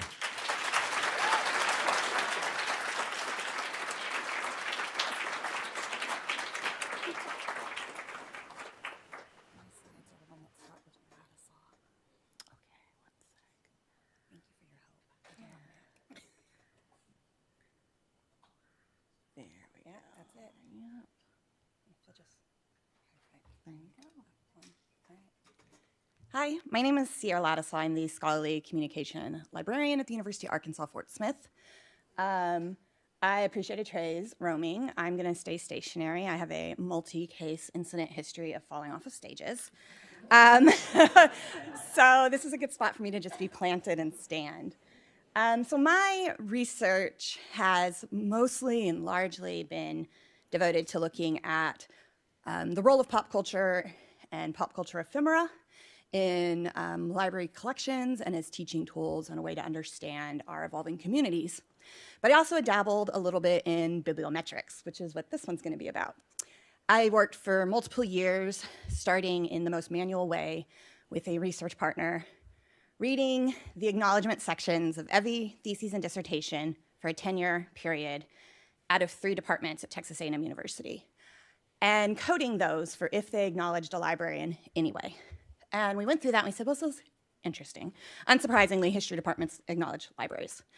The people who don't acknowledge libraries are also who you would expect. But then we expanded it to go into the text of these actual theses and dissertations and found so many instances of students actually talking about the role of the library in their research, in their methodology section, or in their discussion section. This would obviously break out into things you'd expect: library as space, library as access to resources. My favorite was library as lab and the actual use of that space as a place to conduct your research. And as this developed, we moved from dissertations to publications out of a single department, where we read the acknowledgement section of every single publication published by a faculty member in the College of Wildlife Sciences for a 10-year period. I looked at lots of very interesting research papers. And as this continued to grow and grow, we realized we cannot keep doing this manually. This is an extreme amount of time we are spending. And so the 2 librarians who were not the most tech were like, what about machine learning? could we do this? And then we're like, we start looking into it, we're like, not on our own. So we applied for a mini grant, and we were awarded $30,000, with which we turned around and gave all of it to a graduate student in the computer science program to work with us. And so at the last point where we got to in this research project, which was kind of our end point before we all scattered to the wind to our various new jobs, was going through Web of Science and extracting every article indexed in Web of Science that had an acknowledgement to the truncated form with a wildcard for library in their acknowledgement section. Extracted that without any idea of what we were going to get. And there were about 32,000 articles that mentioned a library in some way in that acknowledgement section. Then working with the student, and this is really fuzzy because I just like 2 minutes before this cannibalized this out of a poster, built a model to process this. In the end of going through, is this an actual acknowledgement to a library as we would think of, and not library like a DNA library, or library like a code library, or all the other ways a library might appear. In the end, we ended up with 150 actual acknowledgements out of those 32,000.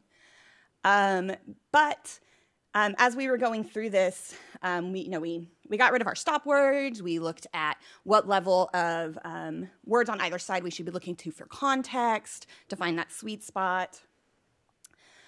This was kind of our accuracy models for the various window sizes on either side, the precision it was getting. And the way we confirmed this is my colleague and I sat down and manually coded all of those acknowledgements again by hand so we could actually compare it to the machine learning model because we just wanted to know. The humans were doing it better than the machine, but the time you save with the machine far surpasses sitting down and doing it manually. So what we got in the end was our 5-window sign was what we went with. And once again, out of it, it was very much coming out of your history or your English department faculty who are acknowledging those libraries. But the other places we would see our big surprise really came out of our wildlife sciences friends. They are also big kind of supporters and allies of acknowledging the labor coming out of a library.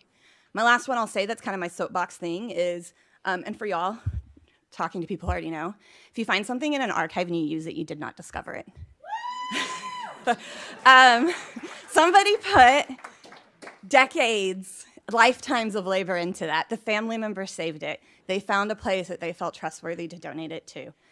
People, often horrifically underpaid, did the processing, created that finding aid, digitized it, put it online. You may make a new connection. You may find a new way to use and celebrate that object, but you did not discover it. So that's what I have. Thanks.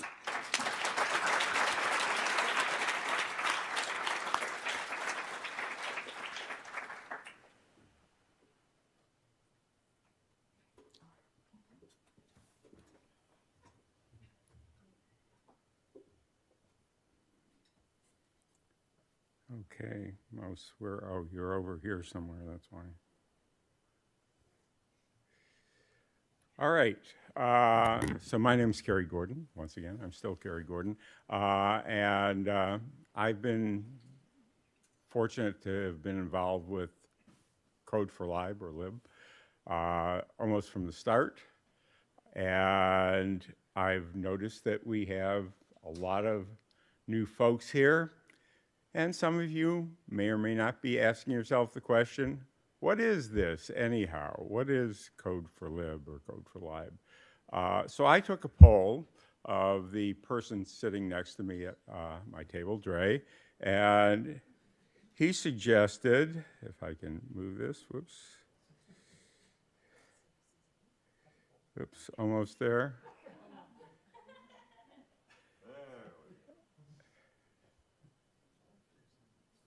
That anarcho-communist collective, which I can't fully explain and won't try, but basically we are a committee of the whole that sort of decides things. We are not an organization of any formal structure. We don't have members. We don't have dues. We don't have, until recently we didn't have a bank account, but because someone was good enough to talk clear or browbeat clear into becoming our fiscal agent, we now have a place where we can keep money between conferences.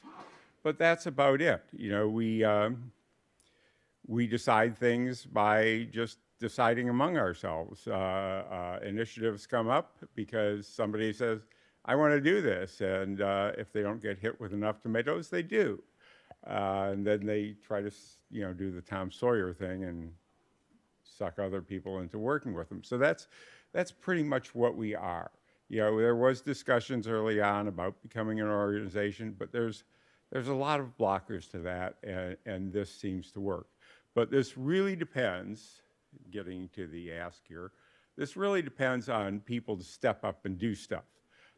So when, the volunteers, we have three ways of communicating. We have the website, which doesn't really do that much.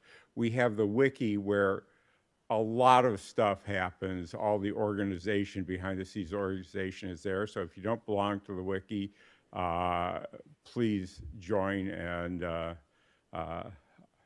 conveniently, Ryan Wick, no relation to Wiki, will put you on there. Wicker on Slack, and we have Slack. And we were fortunate enough to, once we had a fiscal agent, that we could make Slack a pro thing so we don't lose our history, because pretty much everything that went before is either verbal or in Slack. IRC, not so much. So volunteer for stuff. If you happen to have a university in your pocket, volunteer to put on the next Code4Lib, whatever. And even if you don't do those things, just come back, be involved, and we're happy to have you. Tell your friends. Make your friends join. Extortion can work in some circumstances. So that's all I have to say.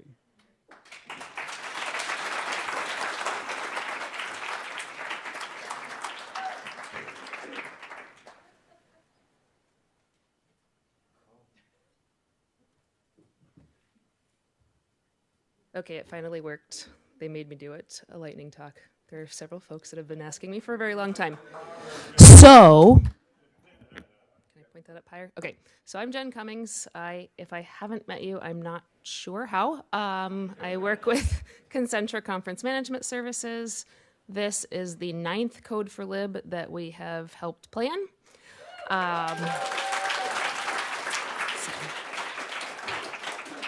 We love this group. And we, being Kathy and I, we are a two-person shop, and we like it that way. So following, I had no idea what Carrie was talking about, so the timing is really amazing.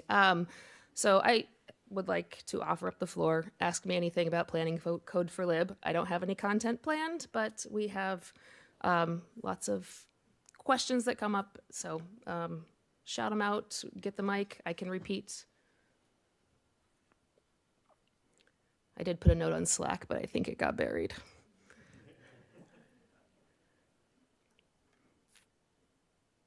Okay. Oh, Esme. Okay. Hey. Can you talk about the differences in the role of the host institution when we are at a hotel versus actually on location at the institution, and kind of what that looks like from that perspective? Yes. So for those that are planning in the local area, doing it at a hotel is, I would say, significantly less time consuming, although my friends from Pittsburgh might be telling you otherwise. So when we can interface more directly with the facility, we being conference management, it does take a fair amount of burden for logistics off of the local planning folks. You can ask Esme and Kate about how much we had to lean on them in particular for this conference, because there were just things that I couldn't get to, and there are things within an institution that if you don't have the email address to match the institution, you can't quite get that information. So I would say that there is more legwork by a planning committee when we do it in a facility like we did this year or last year than when in a hotel.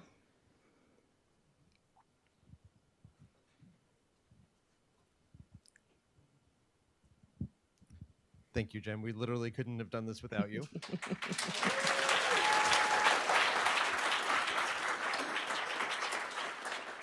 But speaking of that, from your point of view, when is the ideal time to start planning for next year? Yesterday. Thank you. Talk to me, anybody, if you want to do it. That's a little bit of a joke, but the more time you allow, the easier the process is, because for those that don't know, there are committees that drive each section of the program. So there's a pre-conference committee, there's a keynote committee, a program committee, a social activities committee, website committee. There are a lot of really important subgroups that work on Code4Lib. We don't get heavily involved in content because that's not our area of expertise. That's for you all. But the longer you can give yourself to spread those out, you may have noticed this year the voting for various aspects overlapped a lot because we were in a pretty compressed time frame. If you can spread that out, it just gives people more opportunity to participate in engaging with those different polls and voting procedures. Got there and there.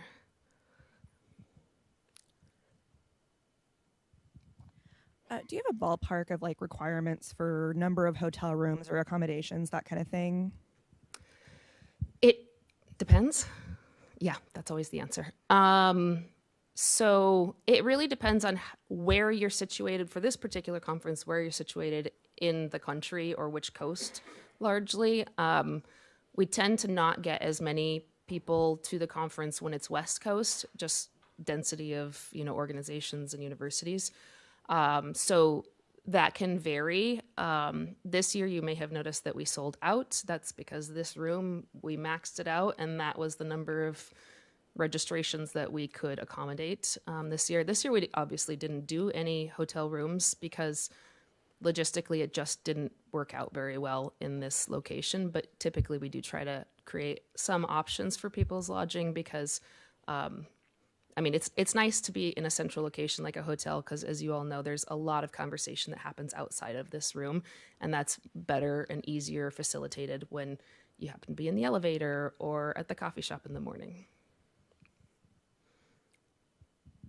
Thanks again for your work. Yeah. If you personally got to pick out the location for next year's conference, where would it be? Denver? That's where I live. No, I would love to see it go sort of middle of the country, Midwest, because I think it's a nice opportunity for more people to be able to access it. That's a good idea. Somebody said Detroit up here. I'm hearing Chicago from the back of the room. I think there was a question on this side. If not, there's a question in the Slack that I can read. Yes, please. What have been some lessons learned pulling off a hybrid conference like this, in person, also online? Don't do Zoom. That's not entirely true.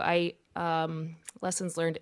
The hybrid, Code4Lib has streamed to YouTube for as long as I've been doing this conference. And so for some folks, they consider that hybrid because you can attend in either place.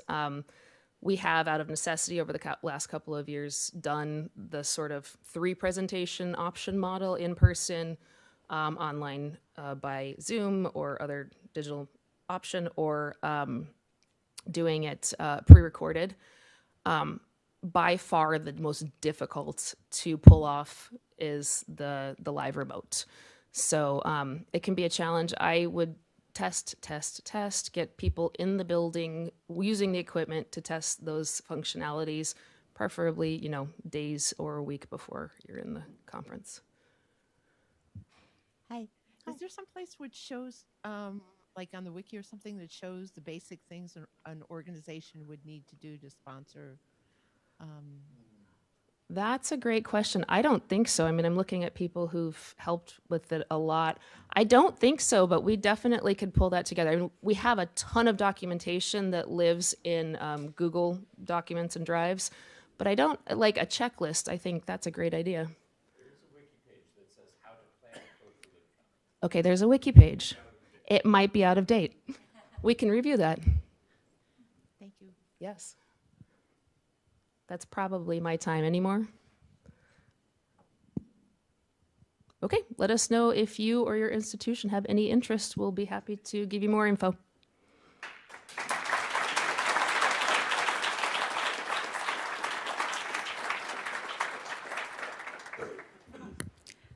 Big thank you to everyone who gave lightning talks. They're, as usual, fantastic.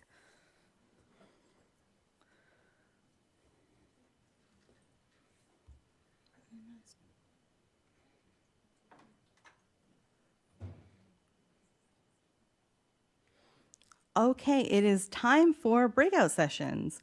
Breakout sessions will take place in this room, or if the person who listed the breakout wants to take their group upstairs or elsewhere, you're welcome. You're welcome to. So if I could get, do we have the list? Do we have the breakout list? Someone's gone to get it for me.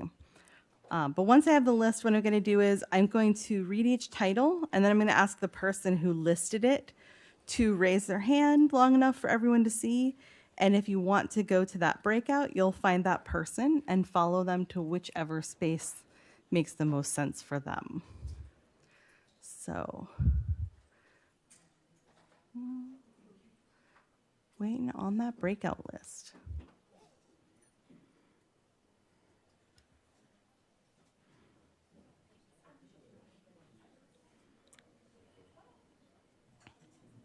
Okay, I have the list that's online. There may be others as well. We'll see when we get the full list. But so, Code4Lib 24. Who put that on?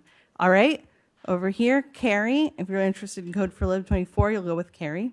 All right, next we've got GLAM and RIMS repositories. Are your collections accessible and shareable? Who's leading up that? GLAMs and RIMS repositories, are your collections accessible and shareable? Do we have a leader for that? If not, perhaps someone will step up. I will come back to you for that. All right, the next is AI, ML, and library search. AI, ML, all right, right here, Margaret. OCFL. All right, OCFL over here. Okay, potpourri, any projects prioritizing patron perspective. Very alliterative.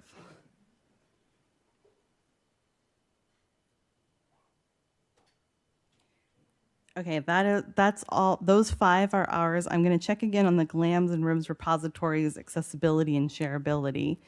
Do we have a leader for that? If not, someone can sort of, volunteer to talk about. Awesome. Okay. So if you're going to talk about Code4Lib 2024, it will be with Carrie here. This side of the room for GLAMs and RIMS repositories, are your collections accessible and shareable? We've got AI, ML, and library search. We've got OCFL. And then we've got a potpourri, any projects prioritizing patron perspective. Okay? And we will be doing this for how long? We're going to be in breakout sessions until 11:45. So come back here at 11:45.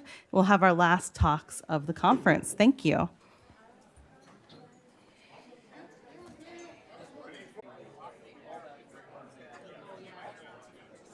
right, got that. This. We've got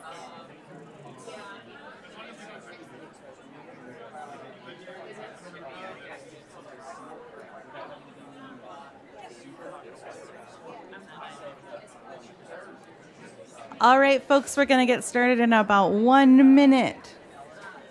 1 minute for our last block of talks for Code4Lib 2023.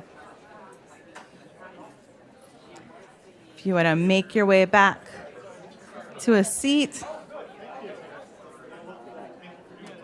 Hope everyone had a productive breakout.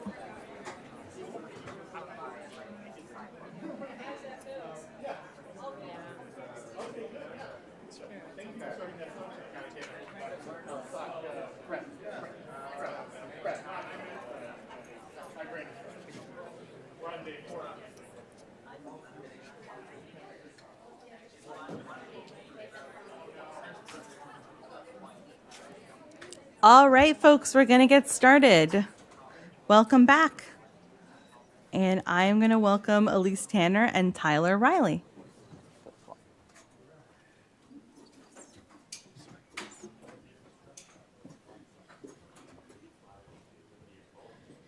Can you hear me?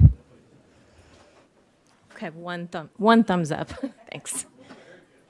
Before we get started, I'm going to embarrass Tyler here and let you all know this is his first conference and first presentation.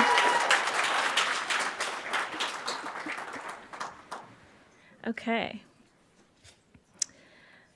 So hello, everyone. I'm Elise Tanner, and this is Tyler Riley.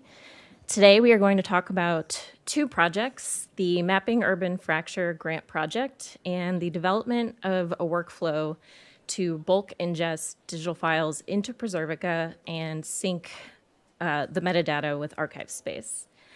We are going to start with some background information and then provide an overview of the challenges and opportunities of this interdisciplinary collaboration.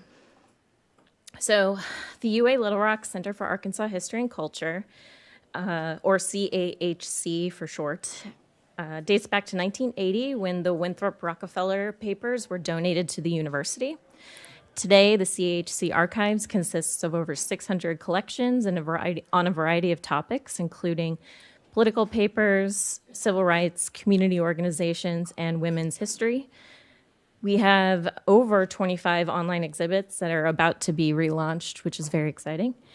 We partner with the university's Masters in Public History program to provide graduate assistantships. And right now our team consists of 4 to 5 full-time archivists, 2 administrators, and me. So we're just going to give you a little bit of our background. I have a BA in photography and an MLIS with a focus in special collections and digital preservation. From 2017 to 2018, I was a resident of the National Digital Stewardship Residency in Art Information, and my project was about preserving time-based media artwork at the Philadelphia Museum of Art. And since October 2018, I've been the director at the CAHC. Hello, my name is Tyler, as Elise said. Before I talk about myself, I just wanted to say briefly, as many of you probably know, Arkansas, which is where we're from, is a place full of lots of wonderful people that are extremely traumatized, and there's a very widespread feeling of hopelessness because of that, and a lot of the things we have to face there. But I think that the projects that we've seen today and a lot of the work that y'all are doing brings hope that things can change, that there are people out there working on behalf of marginalized communities and just everyone in Arkansas. So with that said, I'm Tyler. I recently completed a Master of Public Administration at the University of Arkansas at Little Rock. And I've written some code to automate tasks for the Center for Arkansas History and Culture, which we're going to talk about shortly. So I'm going to start off by actually talking about 2 mapping projects, Mapping Renewal and Mapping Urban Fracture, or MURF, because that's much easier to say. Both were funded by the National Endowment for the Humanities Collections and Reference Resources Program. The projects bring together humanities scholars, archivists, and technical specialists focused on creating access to and providing context for spatial segregation in the city of Little Rock, Arkansas. Mapping Renewal was the pilot project that allowed us to test workflows for digitizing, describing, geolocating, and developing a website. MURF takes the lessons we learned from the pilot project and applies improved strategies and expands the amount of data included in the project. So one aspect of the pilot project, Mapping Renewal, that we found was particularly challenging was understanding what support we needed from other disciplines. So through sheer luck, we partnered with a few other departments on campus who were willing to assist us in the geolocation and web development work. For the map features, we relied entirely on the proprietary software and services of Esri, because that's what our partners already used. Additionally, the geo-referenced map layers were created using the large raster TIFF files that we produced during digitization, which caused the maps to load very slowly on the website. So, as is a common outcome of pilot projects, we learned what not to do. And so our plans for the mapping features of the MRF project, which is the one we're currently working on, included speaking to experts early in the process. So we consulted Dr. Robert Nelson, the director of the Digital Scholarship Lab at the University of Richmond. He told us about a different approach to georeferencing called tiling. Additionally, he told us about the open source tools that we could use to do this work that would cost a lot less than paying for a service. So we hired a GIS analyst who did the georeferencing, and then we hired this guy to do the GIS tiling work because he had Python and GIS experience. All right, into the nitty gritty. So raster tiling is basically the process of resampling a pixel image at various different resolutions and then chopping up those resampled images into little standard size squares. Then your web app serves up those tiles on demand depending on the zoom level and the viewport, which is a much more efficient way to send and display those images. Some of our files are up to a gigabyte a piece, and so tiling them changes the performance dramatically. So for this project, I wrapped some open source GIS tools from the Geospatial Data Abstraction Library, hosted by OSGeo, in a Python script to produce raster tile sets in batches. So the function call in this slide finds all the TIFF files from the input folder and attempts to use them to generate sets of raster tiles and place them in the output folder.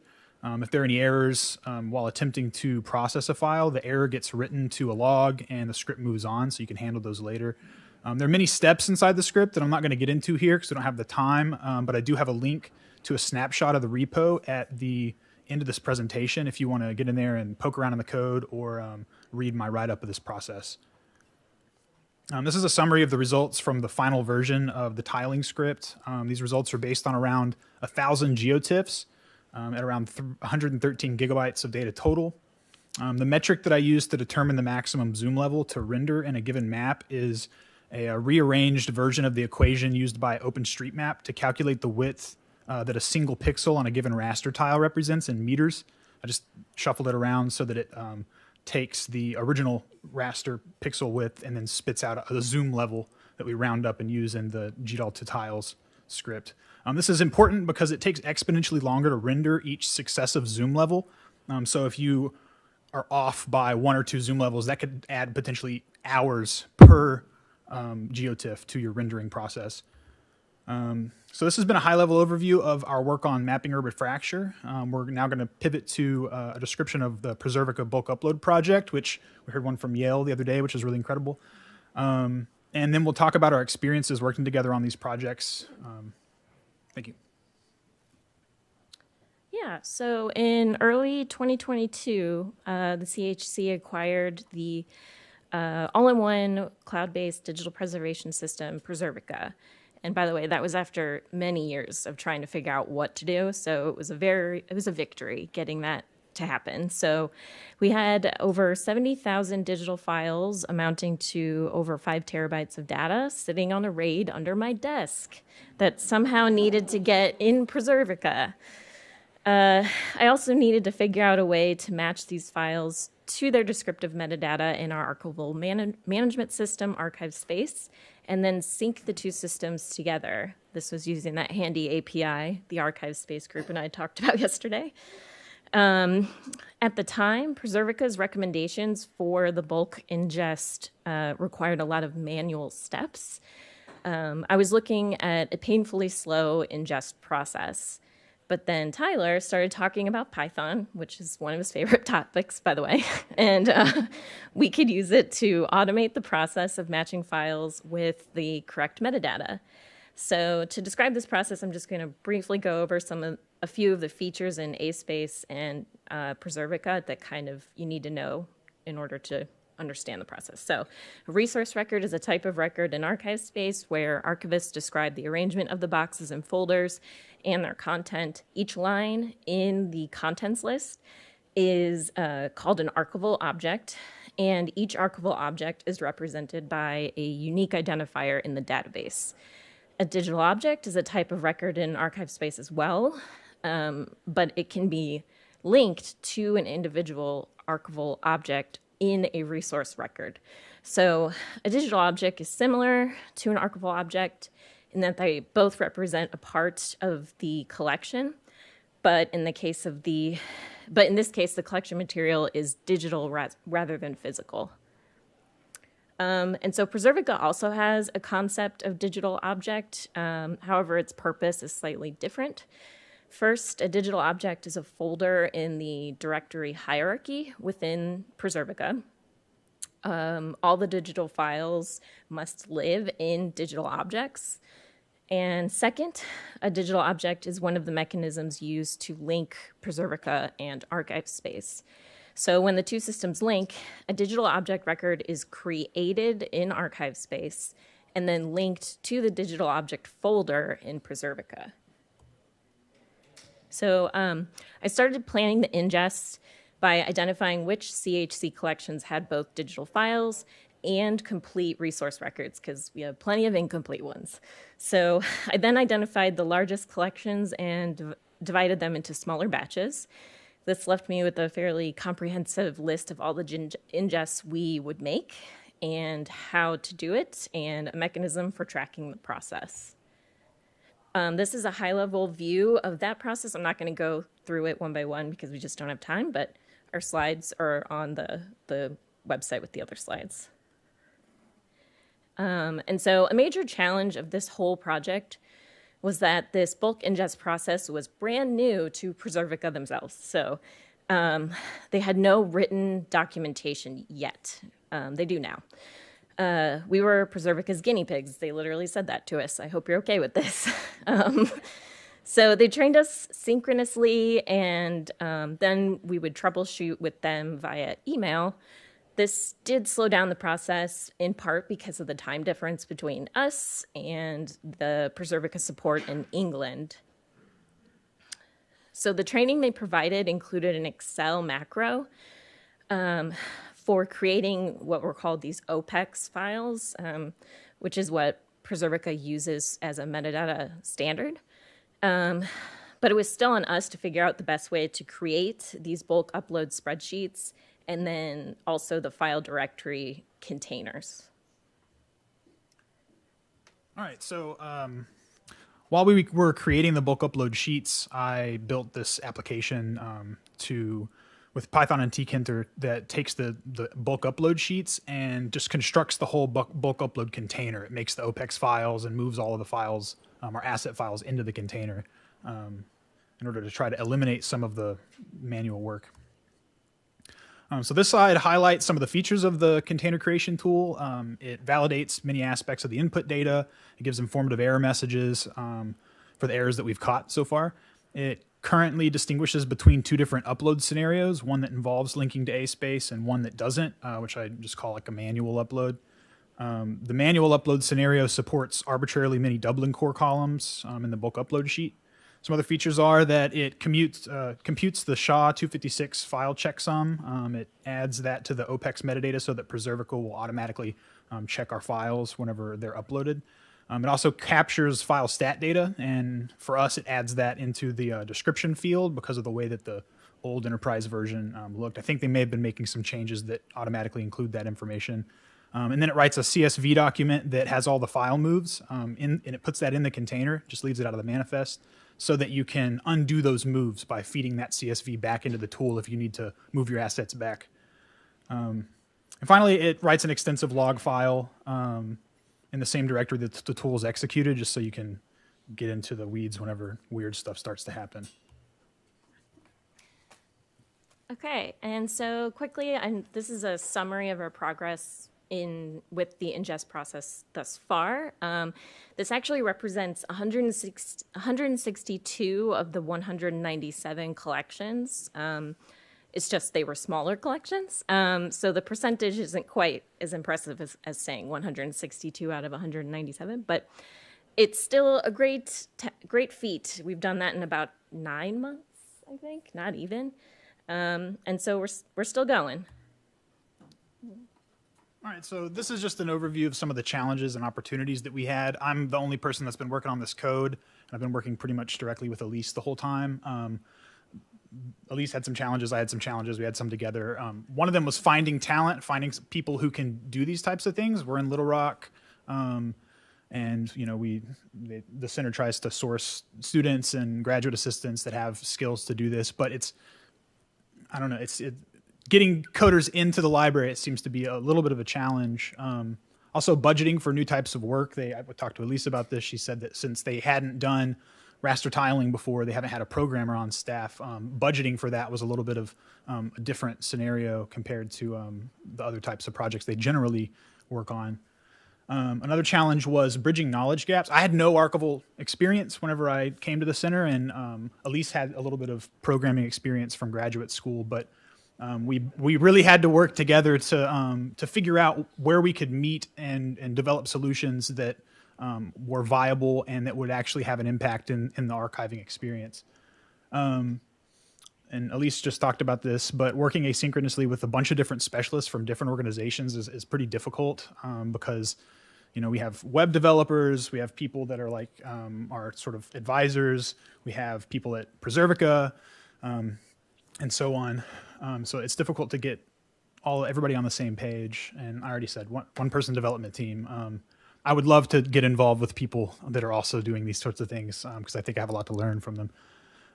But on the flip side, this produced a lot of opportunities for us, both personally and for the archive. A really huge one is professional development. One, these projects got us here, which is incredible. I love this conference. It's been amazing.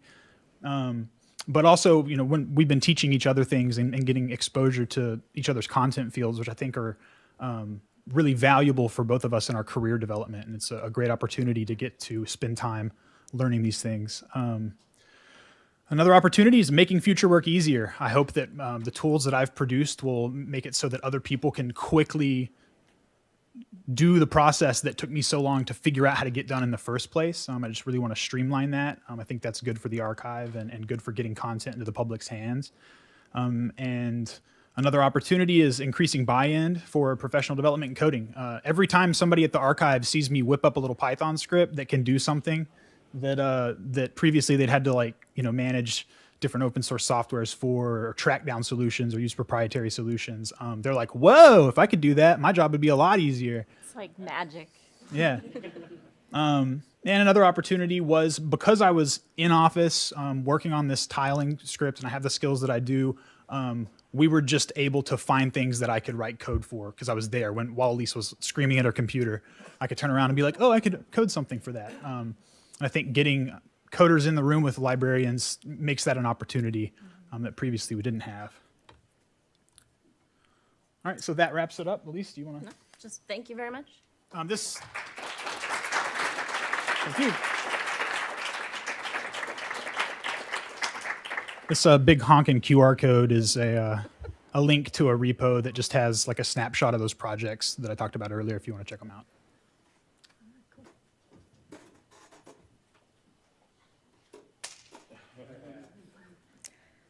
Thank you.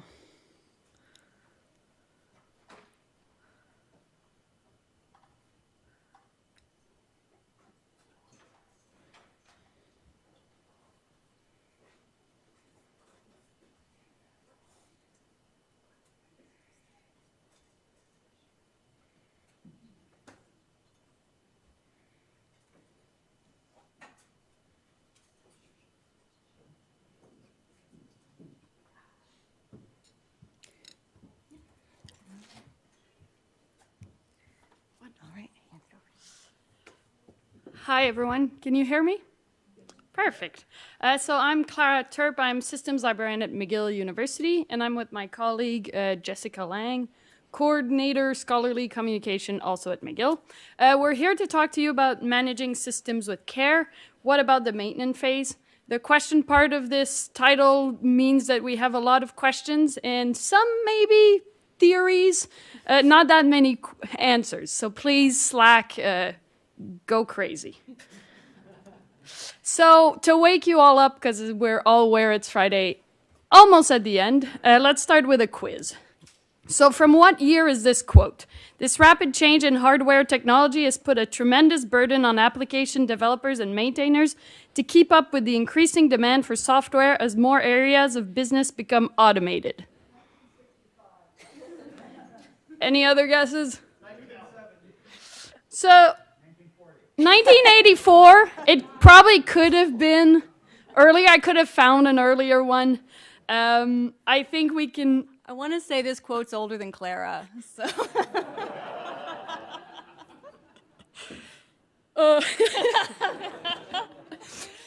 So I think we can all agree that the rapid change in technology hasn't slowed down since 1980. So from what field is this quote? All of the incentives for all the actors are against maintenance. Nobody ever named a maintenance project. Nobody ever got recognized for a maintenance project. Nobody ever got blamed for deferring maintenance during the time while they were in charge. So what field? Is this a library, technology? Any guesses? Economist. So Larry Summers. He was, of course, talking about infrastructure and public, you know.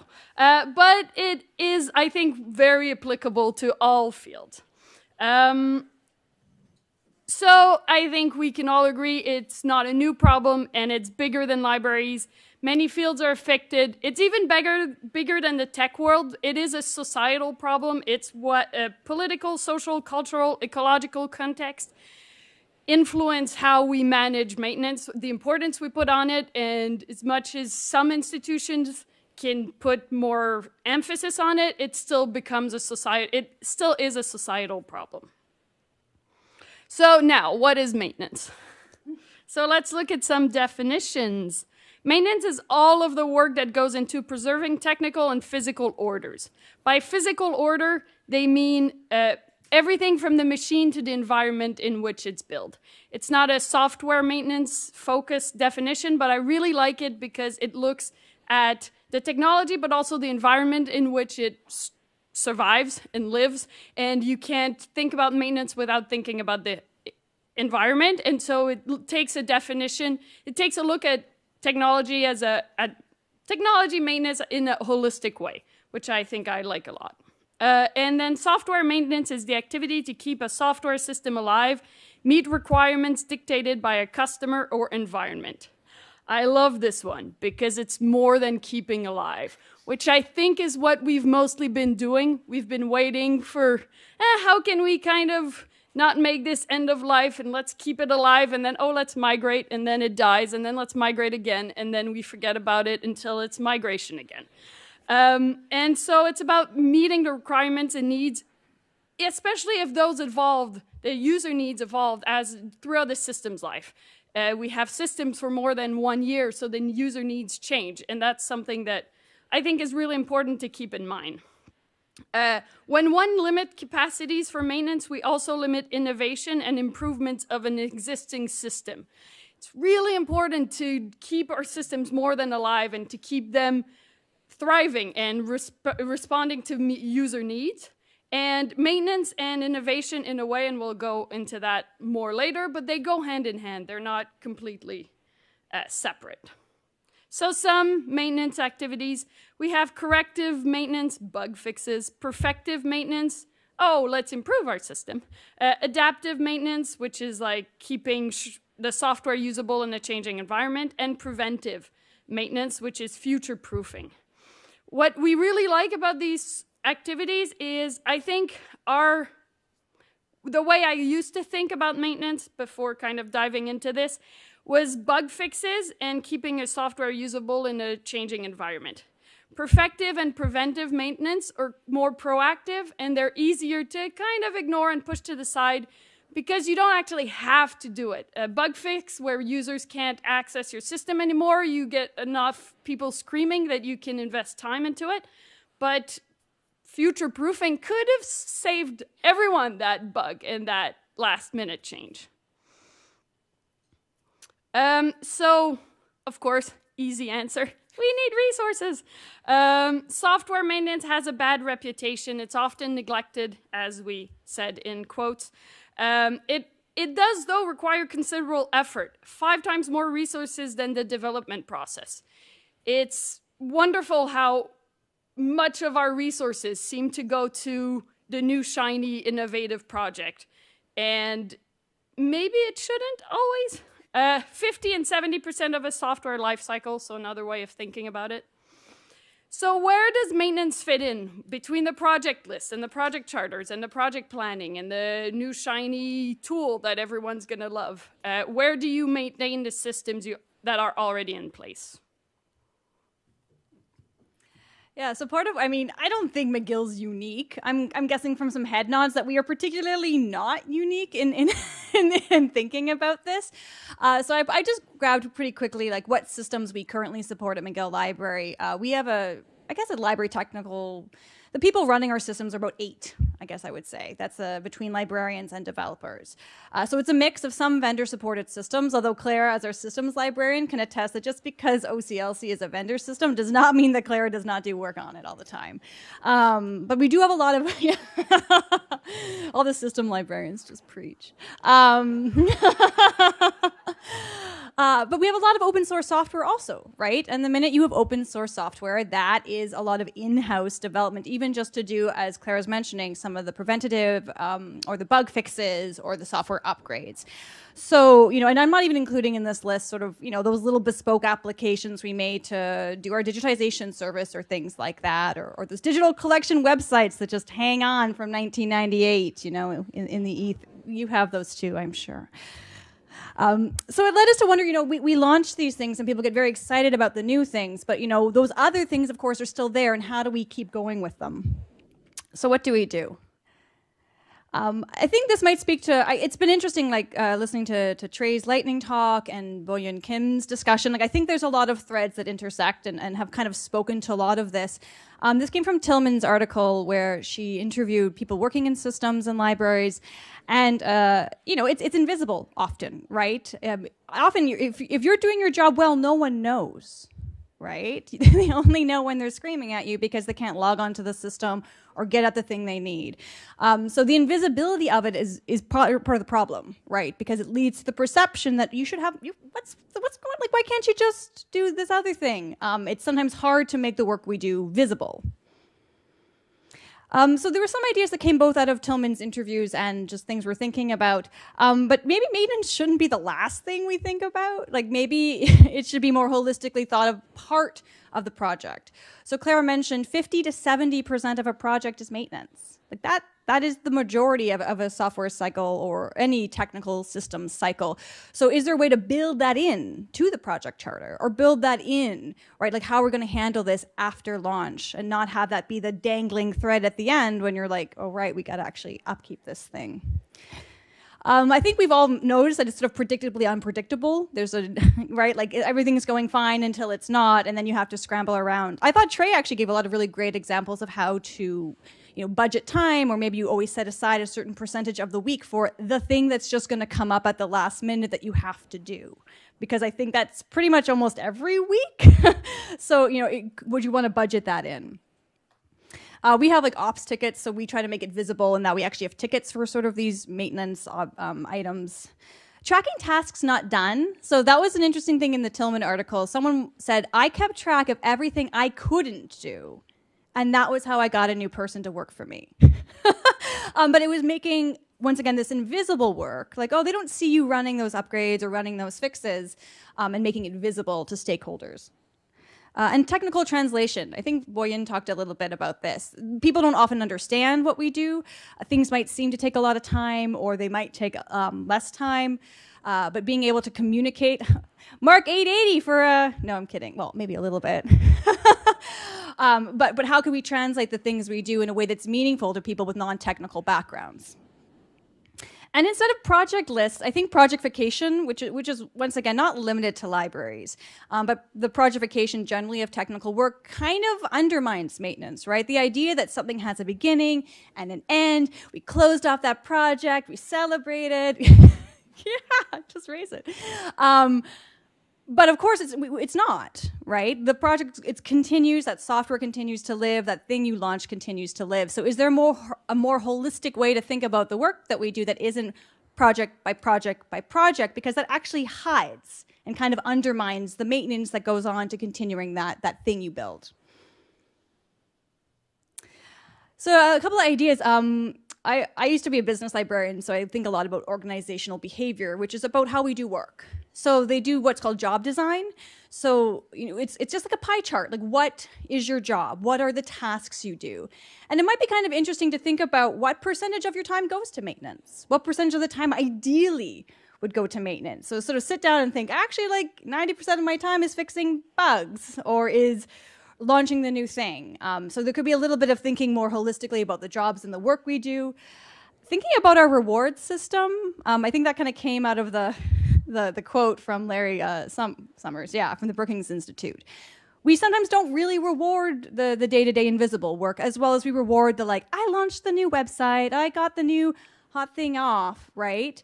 Are there a way to think about our reward system that still make this work meaningful and valued, as well as the things that look bright, shiny and bright? And I always think about this, like, where we put our people is where we're putting our priorities. So if you're thinking about your unit, your job, where are they being directed, right? Like, where are they going? It's another almost pie chart, but at like your departmental level. So are you, is 90% of it going to launching the new thing? Okay, that's where the priority has been put. So thinking about where people are being put and is that in alignment of what your priorities are? And then Clara sort of alluded to this. We sometimes think of maintenance versus innovation, like either we're maintaining or we're innovating, and like the two are at odds. But it was sort of interesting to read about that actually, and Clara mentioned this, that one of them is not just keeping a system on its lifeline, but continuing to meet user needs.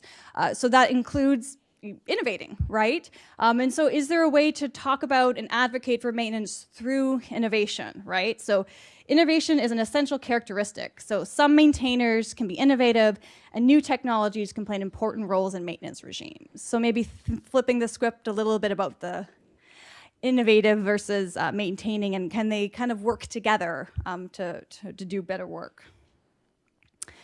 So these are just my final thoughts, and they're just questions. So, put your answers in Slack. But yeah, how can we make invisible work visible?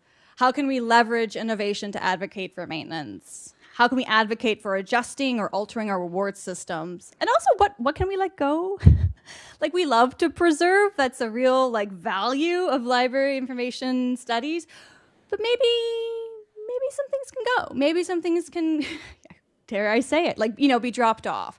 So are there things that we actually don't need to be maintaining and upkeeping anymore? And please, go in Slack and share your successful maintenance stories if you've figured it out. I mean, Trey sounds like he's on a good path for it. So, but if you figured out other ideas, please put them into the chat. And thank you, everyone.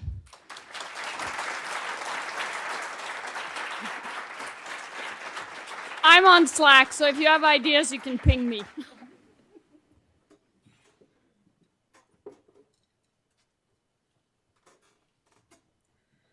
Awesome, thank you. So our last talk is from Angela Zoss, and it's a pre-recorded. Let me just get this off.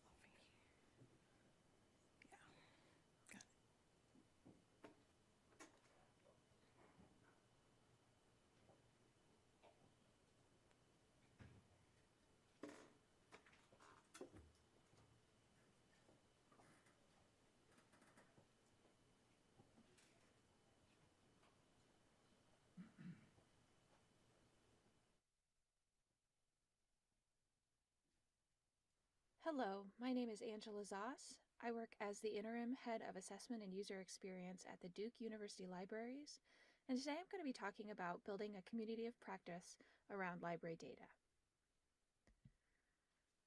So, data shows up in libraries in lots of different ways. We have different kinds of data that libraries use and create throughout our different operations. One really classic example of data use in libraries is circulation. So we often use data to interrogate what circulates and to whom and how frequently. We might also gather survey data to understand how well we're meeting our users' needs. Other types of data might be data on patron interactions, how many people are coming to our service desk at different points in the day, and what types of staff should we have at the desk at those times. So a lot of these different data sources end up getting routed through the library's integrated library systems. And Duke recently started working toward a transition to a new library services platform. Our old integrated library service system, Aleph, is being replaced. And so as a library, we're working toward an integration with an implementation of Folio. So as we were starting to transition, we started thinking about our data and reporting infrastructure, and we were starting to build up a team to address the changes that needed to happen in our reporting. So this was last summer, and at that time we were about 1 year away from our implementation of Folio. So to begin preparations for the new reporting workflows, I reached out to various library departments to ask for staff members who might be available to join a reporting working group. To my surprise, I heard back from 15 different people, including several department heads, which seemed unusual to me for a working group related to reporting. I assumed most of those people just wanted to be kept in the loop about decisions and the progress of the work. And so I started making plans to split the work into multiple phases and match people up with different phases based on their interests. But in the very middle of that process, it was announced that our implementation was going to be pushed back by a year. So I had already sort of brought a group of people together and started thinking about their relationship to data and reporting. And I decided to take advantage of the delay in the implementation and convert from forming a reporting working group to thinking more about a data and reporting learning group, using that extra time to really start to build some skills and some interest in different kinds of data and reporting topics. This was an idea I'd been kind of nursing along for a while. Library staff were just, constantly encountering different kinds of data in their work, and through my interactions with other staff, I knew that not everyone felt as comfortable with all of the technology or had things that they wanted to accomplish but didn't quite have the training to access the data in the way that they wanted. So instead of a working group, I decided to propose this learning group, and sure enough, a lot of people volunteered to join or said they were interested in being part of a learning group around data and reporting. So when trying to decide how to organize the group, I started thinking about how best to support library staff who are working with data, what kind of structure might make sense. And I thought that these kinds of qualities would be really important. First, I thought that any instruction would need to be pretty casual. So it would have to involve minimal preparation. The sessions would need to be short. We would have to cover pretty introductory topics, but they would also have to be directly relevant to library work responsibilities. Next, I wanted to make it easy for people to participate at whatever level made sense for them. I wanted to provide enough structure that people could follow along without any prior experience, but also build in the possibility that people would bring their own questions and expertise and be able to serve as kind of the instructors as well. And finally, I wanted to form the foundation of a community. I really wanted to build this kind of network. In many cases, people doing data work in libraries, at least in our library, are isolated from each other and don't have a lot of opportunities to share their work or to get feedback from others or to learn about different kinds of solutions. So my hope was that we could organize into a group where people felt comfortable reaching out for help when they were stuck, or where community members partner with each other on projects even. Increasingly in our libraries, we're starting to build some experience with Microsoft Teams, which was deployed campus-wide relatively recently. And so I decided to use this as an opportunity for me to learn a little bit more about Teams, and also because I thought it had some features that would really work well for this type of group. So firstly, it has a chat feature, of course, so I really thought that that would facilitate people talking with each other and sharing their questions and ideas. Also, since we were going to be meeting semi-regularly, I really appreciated that there was kind of calendar integration that would allow me to schedule meetings for anyone who had joined the team and publicize those meetings. The ability to add files and take notes inside the same Teams environment also meant that anytime I wanted to share slides or share data files, it would be really easy to do that. And then also we actually just run the meetings through Teams as well, and so we can schedule meetings and start them within the Teams channel. And then also any recordings that we take of those meetings will automatically get saved into the files area of that Teams channel. So in general, having everything all in one place has been really handy. It also has allowed people to kind of opt in. So it's a public Teams, so people can search for it and add themselves. So they're only getting notifications if they really want them. And then likewise, instead of having to add individual people to meeting invitations, people can actually add themselves to meetings if I schedule them through the Teams calendar. So that's really handy.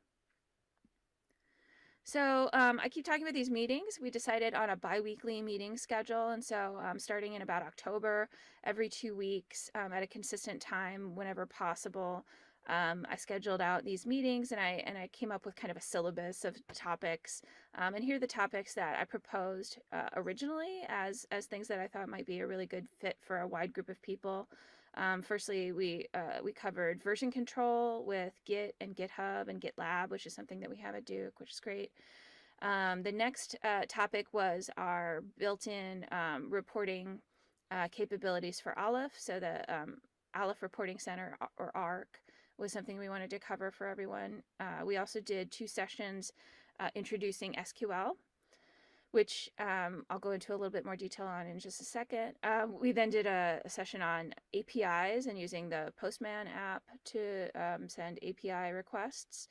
We also had OpenRefine for data processing, 2 sessions on data science in Python, focusing specifically on the Pandas library, and then we'll follow that up with data science in R, focusing on the tidyverse in just a couple of weeks. We haven't started that yet.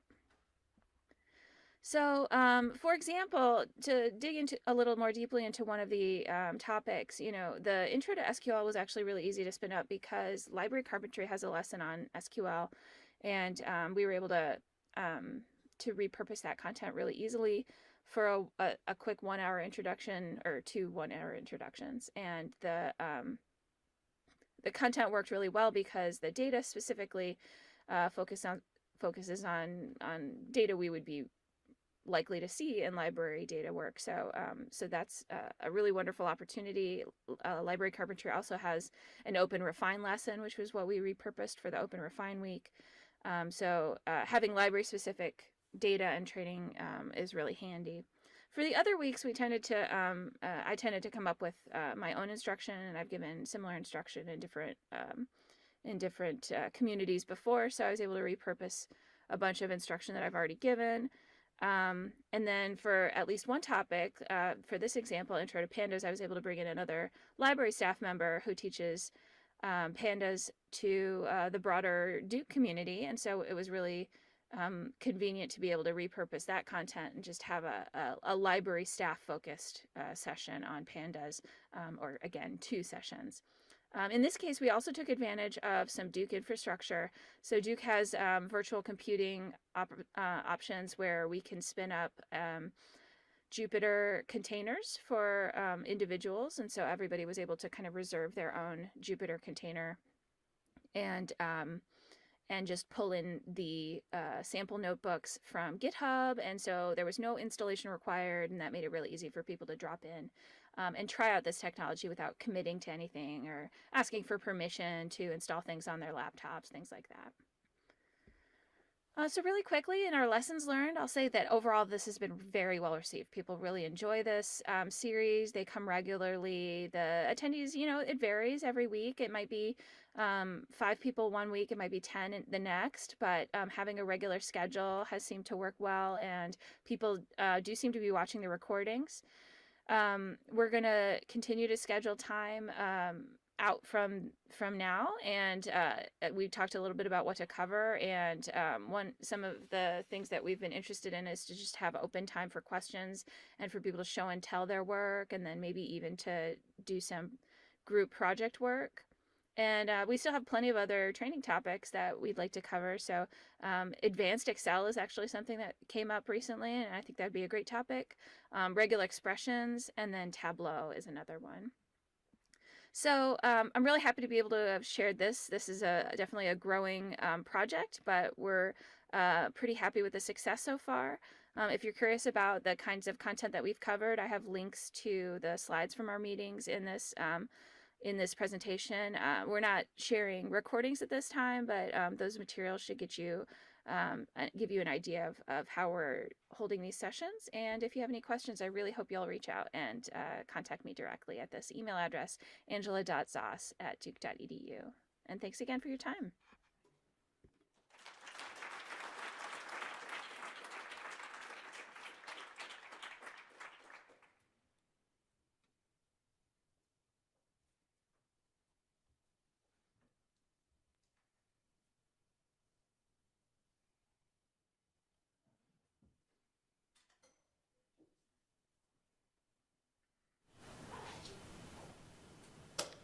Nope.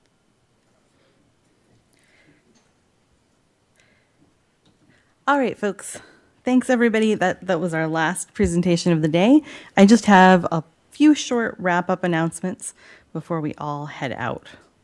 So a reminder, if you're not keeping your social distancing flare buttons, please return any of those buttons to Jen and Kathy. They can be reused for future conferences. You can place them in the baskets on the registration desk, and your lanyards can go there as well. A survey has been sent out via Slack in the Code4LibCon, or I assume it will be shortly, and via email to those who registered. So please take a moment to share your feedback. It will be really helpful in future planning.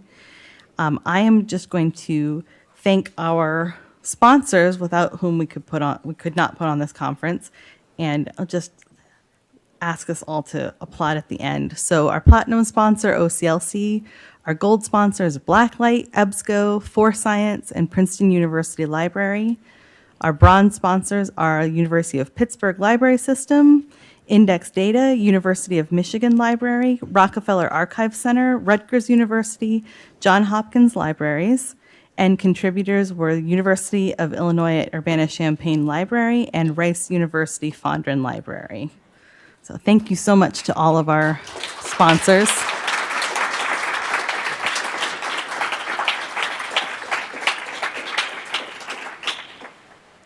And now, if you will hold your applause for the end, I have a list of Code4Lib volunteer committee chairs to thank.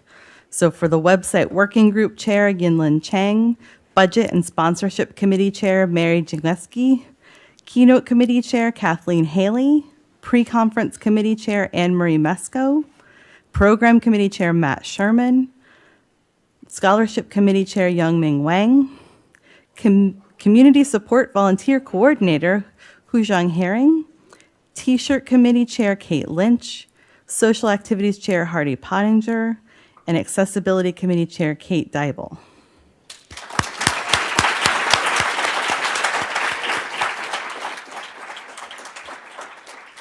Thank you all for all your hard work to put this conference on. And finally, a huge round of applause for our AV team, Kate Lynch, Carrie Gordon, Pete Murray, and the Princeton broadcasting team.